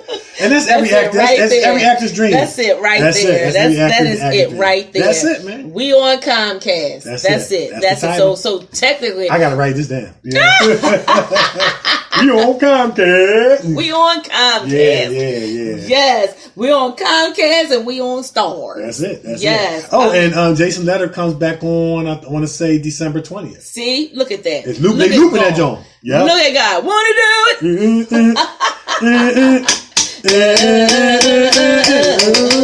it? Yes, we on Comcast. As though. Yes, I mean it's just been beautiful. Yeah, it's just been beautiful, and I'm telling you, when you start looking at everything that the Lord has and done for you, has and is and will do, and brought you through, you ain't thinking about what's bothering you. You ain't thinking about nobody.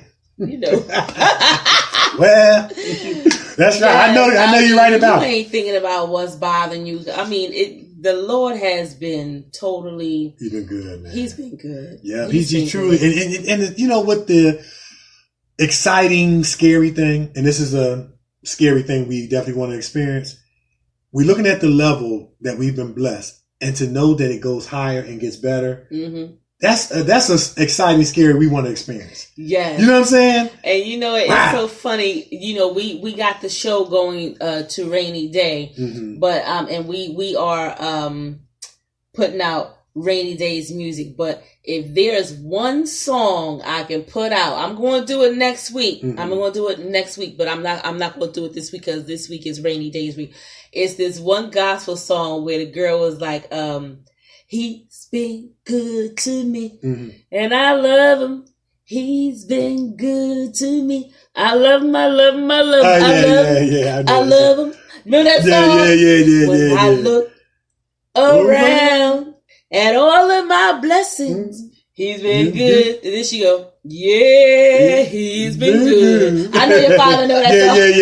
Yeah. I mean, that's old school. That's old school gospel. That's when church was church. That is when church was church. Yeah. That song, yeah, he's been good. I mean, I love that song. That song popped right in my head because if I can just sit down and tell you everything that has been going on in Nikee's world, that song, you'll be singing that song too. Well, we ought to make that part of your. We on Comcast. He's been good to me. He's been good to me. I mean, because he darn sure has. Amen. I would say the other word, but this is a family show. That's it. That's you know, he's definitely been good. And you know, when you think he's not working, dude is working. He's working. He's working. Amen, my sister. When you don't think that he's listening, dude is listening. That's it. And I don't mean to call, God dude, but he's just that dude. Well, if he's your personal friend like that, you can talk to him like that. He's just that guy. He's just that dude. When you don't think he's listening, he be listening. Yeah, God is that dude. And he got it all on lock. And he got it all worked out. Listen.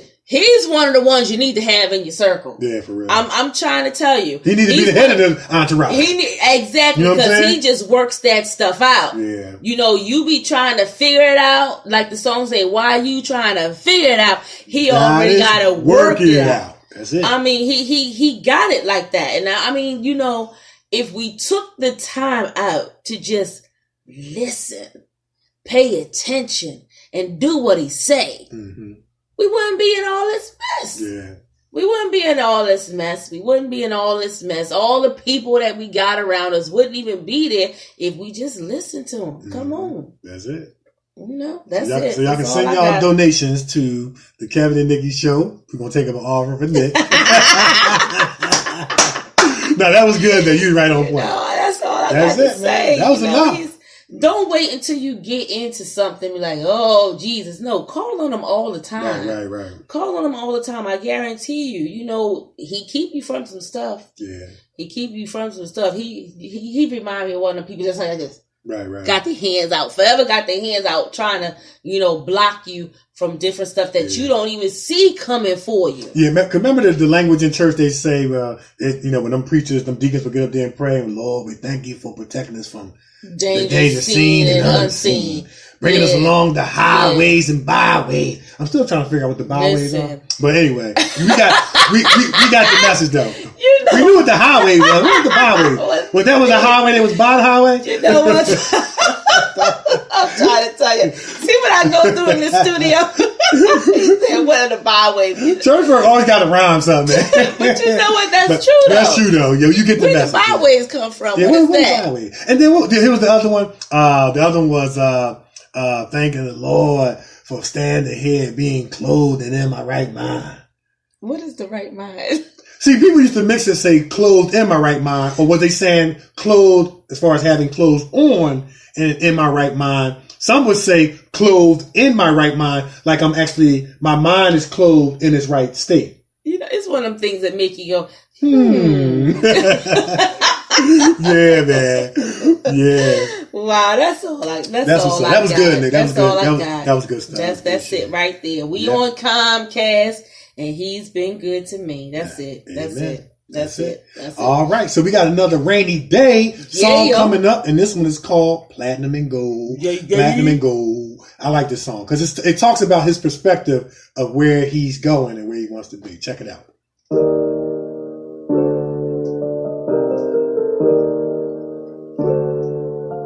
Rainy Dae. I just see platinum and gold. All of my fame is 100. Yeah. Hey, I just see platinum and gold. I just see platinum and gold. All of my payments in hundreds. All of my hundreds they owe. All that I wanted was diamonds. That's why my neck can be cold. Green to me most like it's mold. I gotta get it and go. I just see platinum and gold. I just see platinum and gold. All of my payments in hundreds. All of my hundreds they owe. All that I wanted was diamonds. That's why my neck can be cold. Green on me most like it's mold. I gotta get it and go. I gotta get it and go. I gotta get it and go. No, I can't play with that girl. No, I gotta roll. She used to think it was funny. And lately I'm making it snow. Now she love me, I got money. But I just want status and growth. Platinum and gold. I just need platinum and gold. Look at the plex and I love him. They show me the records be sold. Your boy at the top, they can't touch him. Cause he always be on the road. My money too long, it don't fold. So I just be doing the most. A Lambo the color of crows. Watch me get gone like a ghost. I leave them stuck like a pole. You get it, they stuck like a pole. Always turning up the show. I'm still learning, time to grow. I can't make the same mistakes. Had to set it while I was low. Waited long, gon' have to wait. I'm still eating me my plate. I won't stop, I'm going up. They can't even see my face. Number one and that's my place. Give me some, I need some space. I move fast, it's not a race. Platinum plus they can't relate. I just see platinum and gold. I just see platinum and gold. All of my payments in hundreds. All of my hundreds they owe. All that I wanted was diamonds. That's why my neck can be cold. Green to me most like it's mold. I gotta get it and go. I just see platinum and gold. I just see platinum and gold. All of my payments in hundreds. All of my hundreds they owe. All that I wanted was diamonds. That's why my neck can be cold. Green on me most like it's mold. I gotta get it and go. I can't stay for no girl, I can wait for a meal. I see rain and it's coming, I'm making it spill. I like to see diamonds, I pay for the pros, man. I love when they shining, so they gon' be biting. Go show me the love, but just look at the time. And I don't wanna hug, cause I'm eating no dining. I'm topping the chest where these records be climbing. I'm getting myself, so you won't see me stunning. I can never stop, I can never give up. I post up at the top, that's the process I trust. I'm not sitting around, I want millions of bucks, so I'm making them run. And they just out of luck, I'm a star and I'm bound about to watch me erupt. I'm too hot and I'm going, they just wanna duck. Looking for cover and that's just a must. And my haters can catch me, so they in a rush. The hate man, I got them, but I keep on talking, no stopping, they watching, and I'm blowing up. Just know I'm gonna spot them and watch them, they stuck, so they haters be plotting like stories and books. They gon' play it like chess, I'm just moving my roots, I'm securing my spot like it down like a crook in a quick in the earth, but I'm having them shit for the heat, man, it's baking, I look like a cook, but it's snowing, it be cold. Hundreds on me, they be yo. Get it when my record sold. Keep the best cause I just rolled. Something nice and I'ma go. No rest cause I'm a pro. Going up, I'm not alone. Blowing, now I'm in the zone. Ay, I just see platinum and gold. I just see platinum and gold. All of my payments in hundreds. All of my hundreds they owe. All that I wanted was diamonds. That's why my neck can be cold. Green to me most like it's mold. I gotta get it and go. I just see platinum and gold. I just see platinum and gold. All of my payments in hundreds. All of my hundreds they owe. All that I wanted was diamonds. That's why my neck can be cold. Green on me most like it's mold. I gotta get it and go.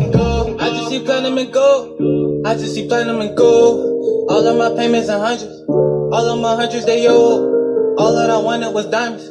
That's why my neck can be cold. Green on me most like it's mold. I gotta get it and go. Yeah. I just see platinum and gold. Nice.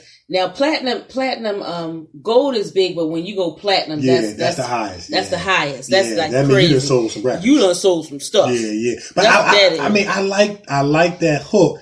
I just see platinum and gold. You know, it's dealing with his perception. It's dealing with, and see, before you can, if you remember that old saying, if you can think it, and if you can see it and think it and believe it, it can happen. And that's kind of what I gleaned from that song. I just see platinum and gold. I just see platinum and gold.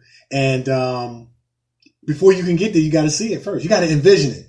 Yeah, Donald Lawrence said that. Yeah, you got to envision. Donald Lawrence said, see yourself in your future. Right, that's right. That's what he says that all the time. You got to see yourself. If you can't see yourself, that's a problem. And it has to do with perception. Yes, it does. Yeah. Where do you see? That's why some people ask that question. Where do you see yourself in 5, 10, 15 years from now? Mm-hmm. And I remember when I first started acting, I got with Actors, AMTC. Models, and Talent for Christ. Yeah. I was with them too. Yeah, I got with AMTC. And I remember this woman from Disney, she interviewed me. Now, this is before I had the headshot, before I had the resume. She said, where do you see yourself in 5 years? I said, working for Disney. There you go. She said, that's it right there. She said, as long as you can see where you want to be, you'll always make it. And you'll get that's it. I remember, I auditioned for them. And this is when I really wasn't into acting. I was just trying to find something at that time. And I remember that. That's good stuff, Nick. Yeah, I remember that. Yeah. All right. So now it's time. Oh, here it comes for my favorite show. Your voice is back. It's back. Kevin's Corner. Nikee got healed on the show. See that? See that? The God is in the building. The sick are saved. The sick gonna get up and walk. That's right. The lame the sick are made well. Yeah, that's what's up. All right. So it is time for Kevin's Corner, and you heard the song. It's called Platinum and Gold, and you heard the hook. I just see platinum and gold. I just see platinum and gold. So I want to talk today about 5 characteristics that greatly influence how a person perceives not only themselves, but even others in situations and environments. So first of all, we already gave away 1 point. Nikee was all in Kevin's Corner. See yourself successful right now. So you're actually envisioning or perceiving your future right now, your successful future right now. Question: do you see platinum and gold? Do you see platinum and gold? Number 2, knowing oneself makes it easier to see others accurately. You guys hear me say this all the time. We project onto others out of the foundation of ourselves. When you're positive, your first initial inkling or projection onto other people is going to be positive. Now, of course, you got to use wisdom because you might find out that they aren't. We talked about on the show how we can run into people in the industry that could try to take advantage and things like that. So we definitely always want to use wisdom. But what is your perception of yourself that you are projecting onto other people? Because a good person, a good-hearted person is going to initially perceive people to be good, at least at first glance, or a negative-hearted or negative person is going to perceive everybody to be negative because our first foundation of knowing is ourselves. And, I always use the example. A liar thinks everybody else is a liar. A thief thinks everybody else is a thief because it's coming from who they are. You know what I'm saying? Number 3, one's own characteristics affects the characteristics one is likely to see in others. So number 2 tied with number 1, we project on the others out of the foundation of ourselves, but what we see in ourselves, we project on to seeing other people as well. So point number 2 kind of goes hand in hand with number 3. So how do you see other people? How you see other people can be an indication of what you should be looking at in yourself. Right. And one of the things I use, knowing this information to learn about people, I watch what they project onto me. Yeah. And then I say, okay, well, he's or she's that kind of person because they're projecting that onto me, or they see me like this. So, okay. So that must be how they are. All right. Yeah. Man in the mirror. That's right. Man in the mirror. Yeah. Number 4, people who accept themselves are more likely to be able to see favorable aspects of other people. When you love and accept you, it's easier to project and see the value and worth in other people. And so sometimes when you have somebody that hates you or dislike you, it's because they hate themselves and they don't like themselves. That's right. That's right. And basically what I'm trying to encourage is, especially for people who are on the receiving end of negativity, you're not the problem. It could be their personal issues, problem, their negative history, their negative hurts and pains that they're projecting on to you. The old council slogan, hurt people do what? Hurt people. Yeah. And last but not least, accuracy in perceiving other is not a single skill. So, this is something you have to build a consciousness about. But it starts with self-consciousness. The more I'm conscious of myself, the more I know what I'm projecting and seeing in other people. Yes. That's all I got, That's man. beautiful. That's all I got. And like you said, it goes back to man in the mirror. That's it. Man in the mirror. If you don't like the man in the mirror, you're not going to like nobody. You ever meet somebody, they say, dang, you just don't like nobody. Because they don't like them. They don't like themselves. Yeah. And those people who just don't like you because you're doing well, it's because they're not. Right. They're not doing well. So they hating on you because you are. And what did we say? Remember a post I put up a couple weeks ago about stop giving your haters airtime. Yeah. Haters is having anger towards everybody's success. You know? Yeah, That's man. exactly That's what it, man. That's it, man. That's some good stuff, Kev. Yeah, man. That's some good stuff. We always bring it. We do. We do. It's and when I look at what's bothering Nikee and Kevin's corner, we're both encouraging and inspiring. We just have a different approach to it.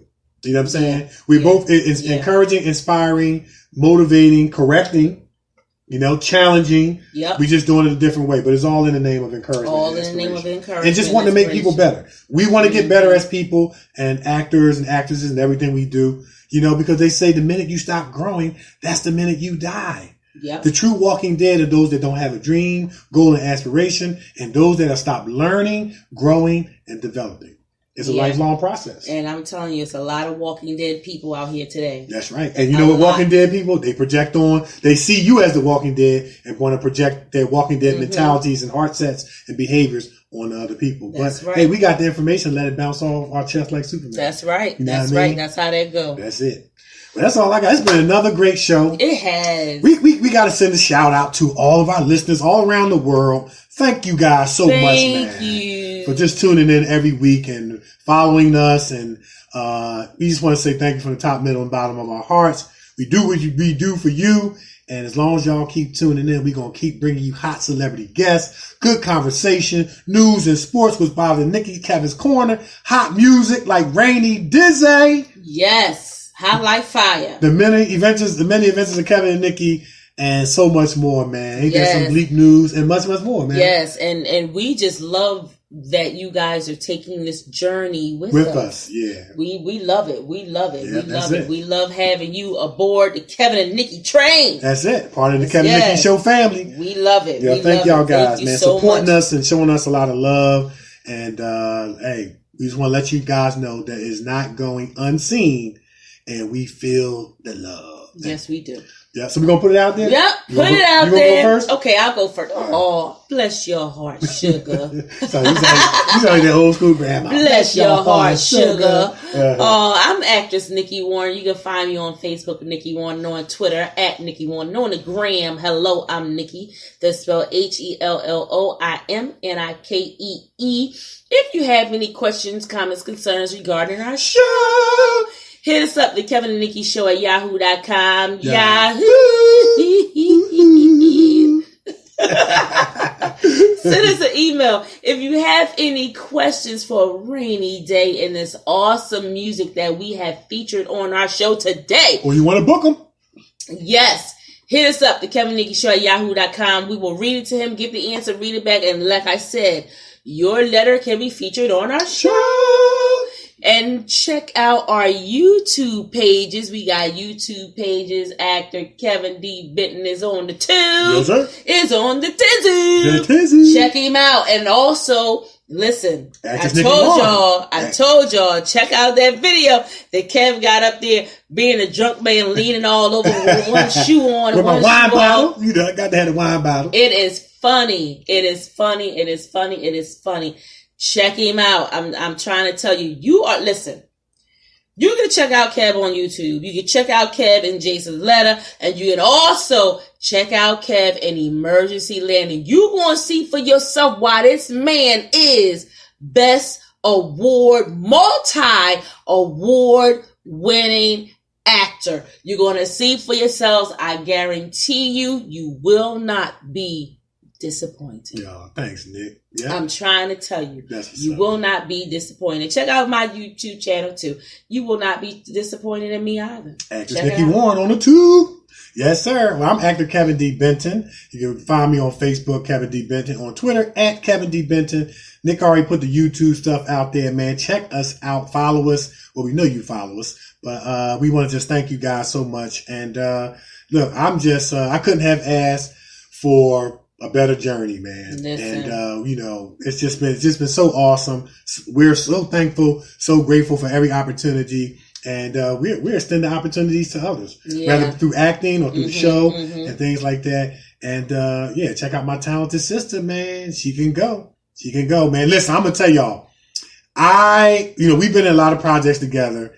I get the opportunity to, rehearse, table reads, do the show with Nick. She's a very, very talented, super talented actress who can bring it. If you're looking for somebody that's going to be professional, on time, know their lines, one take Draking it 9 times out of 10, 9.5 times out of 10, you want to book this sister, man. You will not be disappointed. Aww. She's a multi-award winning actress, and she's a multi-award winning actress for a reason and a consummate professional. This is not no hobby.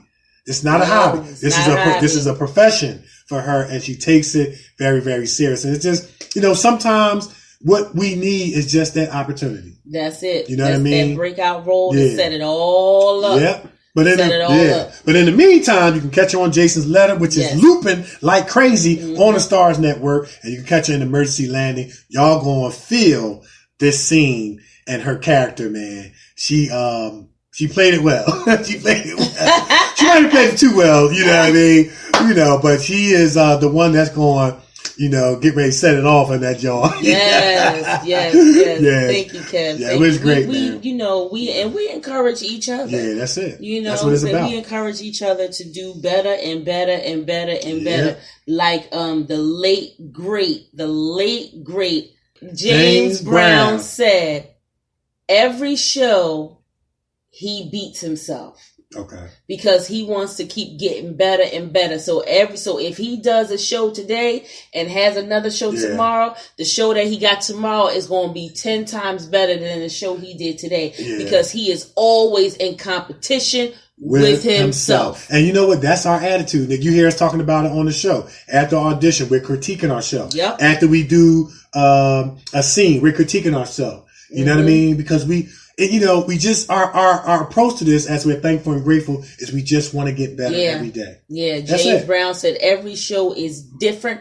He does not want you to get the same experience every time. Right. He wants you to feel something different from every show. And so every film that we do, every role that we play, we take on these different characters because we want you to feel different every single time. Absolutely. This is not a hobby for us. This is our life. Yeah. This is our life. Absolutely. This is something we wake up in the morning and start rehearsing lines. While we brushing our teeth, we're going over lines in our head because this is not a hobby. It's our life. I want to ask you something. I want to ask you if you do this. You ever maybe walking down the street, driving on the trolley, on the train, wherever you are, and start practicing your acting facial expressions? Yep, I do it all the time. Yeah, I do that all the time. I'll be thinking of a scene in my head and just practicing a reaction to it. Yeah, I do it all the time. Yeah. Because we are storytellers. And we're always actors. It's actors' life. Yes. So sometimes you could be walking down the street and it appears that you're talking to yourself, but you're rehearsing a line or getting yourself in character or rehearsing. And sometimes they think we as actors are, for lack of a better phrase, you're not supposed to use this in psychology, but crazy. No, but we're not. We're in character. So, it's the Kevin and Nikee Show. iHeartRadio. We everywhere. And we're out of here. Peace. Check out Rainy Dae. Rainy Dae. Yeah? Hey. You don't stop at a green light, right? Diddy beats, let's go. No. Can't stop, I won't stop. Can't settle, won't drop. Hey. Can't settle, won't drop. Can't stop, I won't stop. They was laughing at me, I was down. Green light. Can't stop, I won't stop. Can't settle, won't drop. They was laughing at me, I was down. them hate them on top. It's no content, just props. I'ma make it no prop up. When I make it, they pop up. Show them up when they talk tough. Can't stop, I won't stop. No, can't settle, won't drop. They was laughing at me, I was down. Let them hate them on top. Can't stop, I won't stop. No, can't settle, won't drop. They was laughing at me, I was down. Let them hate them on top. And I take it in the hand and I smells. I ain't give up on it even when I fell. People tell me stop, nothing when I fell. Pass my ever cross, and I parallel. You working for somebody? I'm not personnel. I'm just getting started. About to ring a bell, you bring a force spin. That's a carousel, and I'm shooting up just like spin the cell. I will go and make it, cause I can't be turning back now. Man, my life was changing, but it's time to turn it back around. Won't say it just a talk, cause I really couldn't make a sound. People always hate it, but they mad because I'm going now. I want money, I'ma get it. Wait, I did that and you did it late. I'm the best and I still this great. Once I nail, cause I'm gifted. Hey, rolling the hits in my flow is efficient, babe. Not on my level, so we do not correlate. Lyrics are something that you cannot duplicate. In so often, don't cannot identify. Can't stop, I won't stop. Can't settle, won't drop. They was laughing at me, I was down. Let them hate them on top. It's no content, just props. I'ma make it no prop up. When I make it, they pop up. Show them up when they talk tough. Can't stop, I won't stop. No, can't settle, won't drop. They was laughing at me, I was down. Let them hate them on top. Can't stop, I won't stop. No, can't settle, won't drop. They was laughing at me, I was down. Let them hate them on top. Can't trust nobody, man. You been making moves and people take your plans. I just been going up, even start that sound like Peter Pan. I might want that girl, but I cannot say I'm not Superman. No strap when I come through, but I'm feeling just to watch you do my dance. People gonna hate it, they just contemplate it. Now they feeling mad, now I'm gonna make it. Shake them down, I'ma break them down, I'ma leave them all there eliminated. Can't talk about I'ma make a statement. I was feeling low, had to elevate it. Blowing up, I just detonated. I done woke them up, they was hibernating. Get back, don't switch that boy. I go dish that. I make moves, no distraction. Not hard, they just act. No tough guy, not with that. Go get cash, just one stats. Go kill beats or rip tracks. They thug crying, they don't give it back. Can't stop, I won't stop. Can't settle, won't drop. They was laughing at me, I was down. Let them hate them on top. It's no content, just props. I'ma make it no prop up. When I make it, they pop up. Show them up when they talk tough. Can't stop, I won't stop. No, can't settle, won't drop. They was laughing at me, I was down. Let them hate them on top. Can't stop, I won't stop. No, can't settle, won't drop. They was laughing at me, I was down. Let them hate them on top. It's no content, just props. I'ma make it no prop up. When I make it, they pop up. Show them up when they talk tough. Can't stop, I won't stop. No, can't settle, won't drop. They was laughing at me, I was down. Let them hate them on top. You have been listening to the Kevin and Nikee Show on iHeartRadio.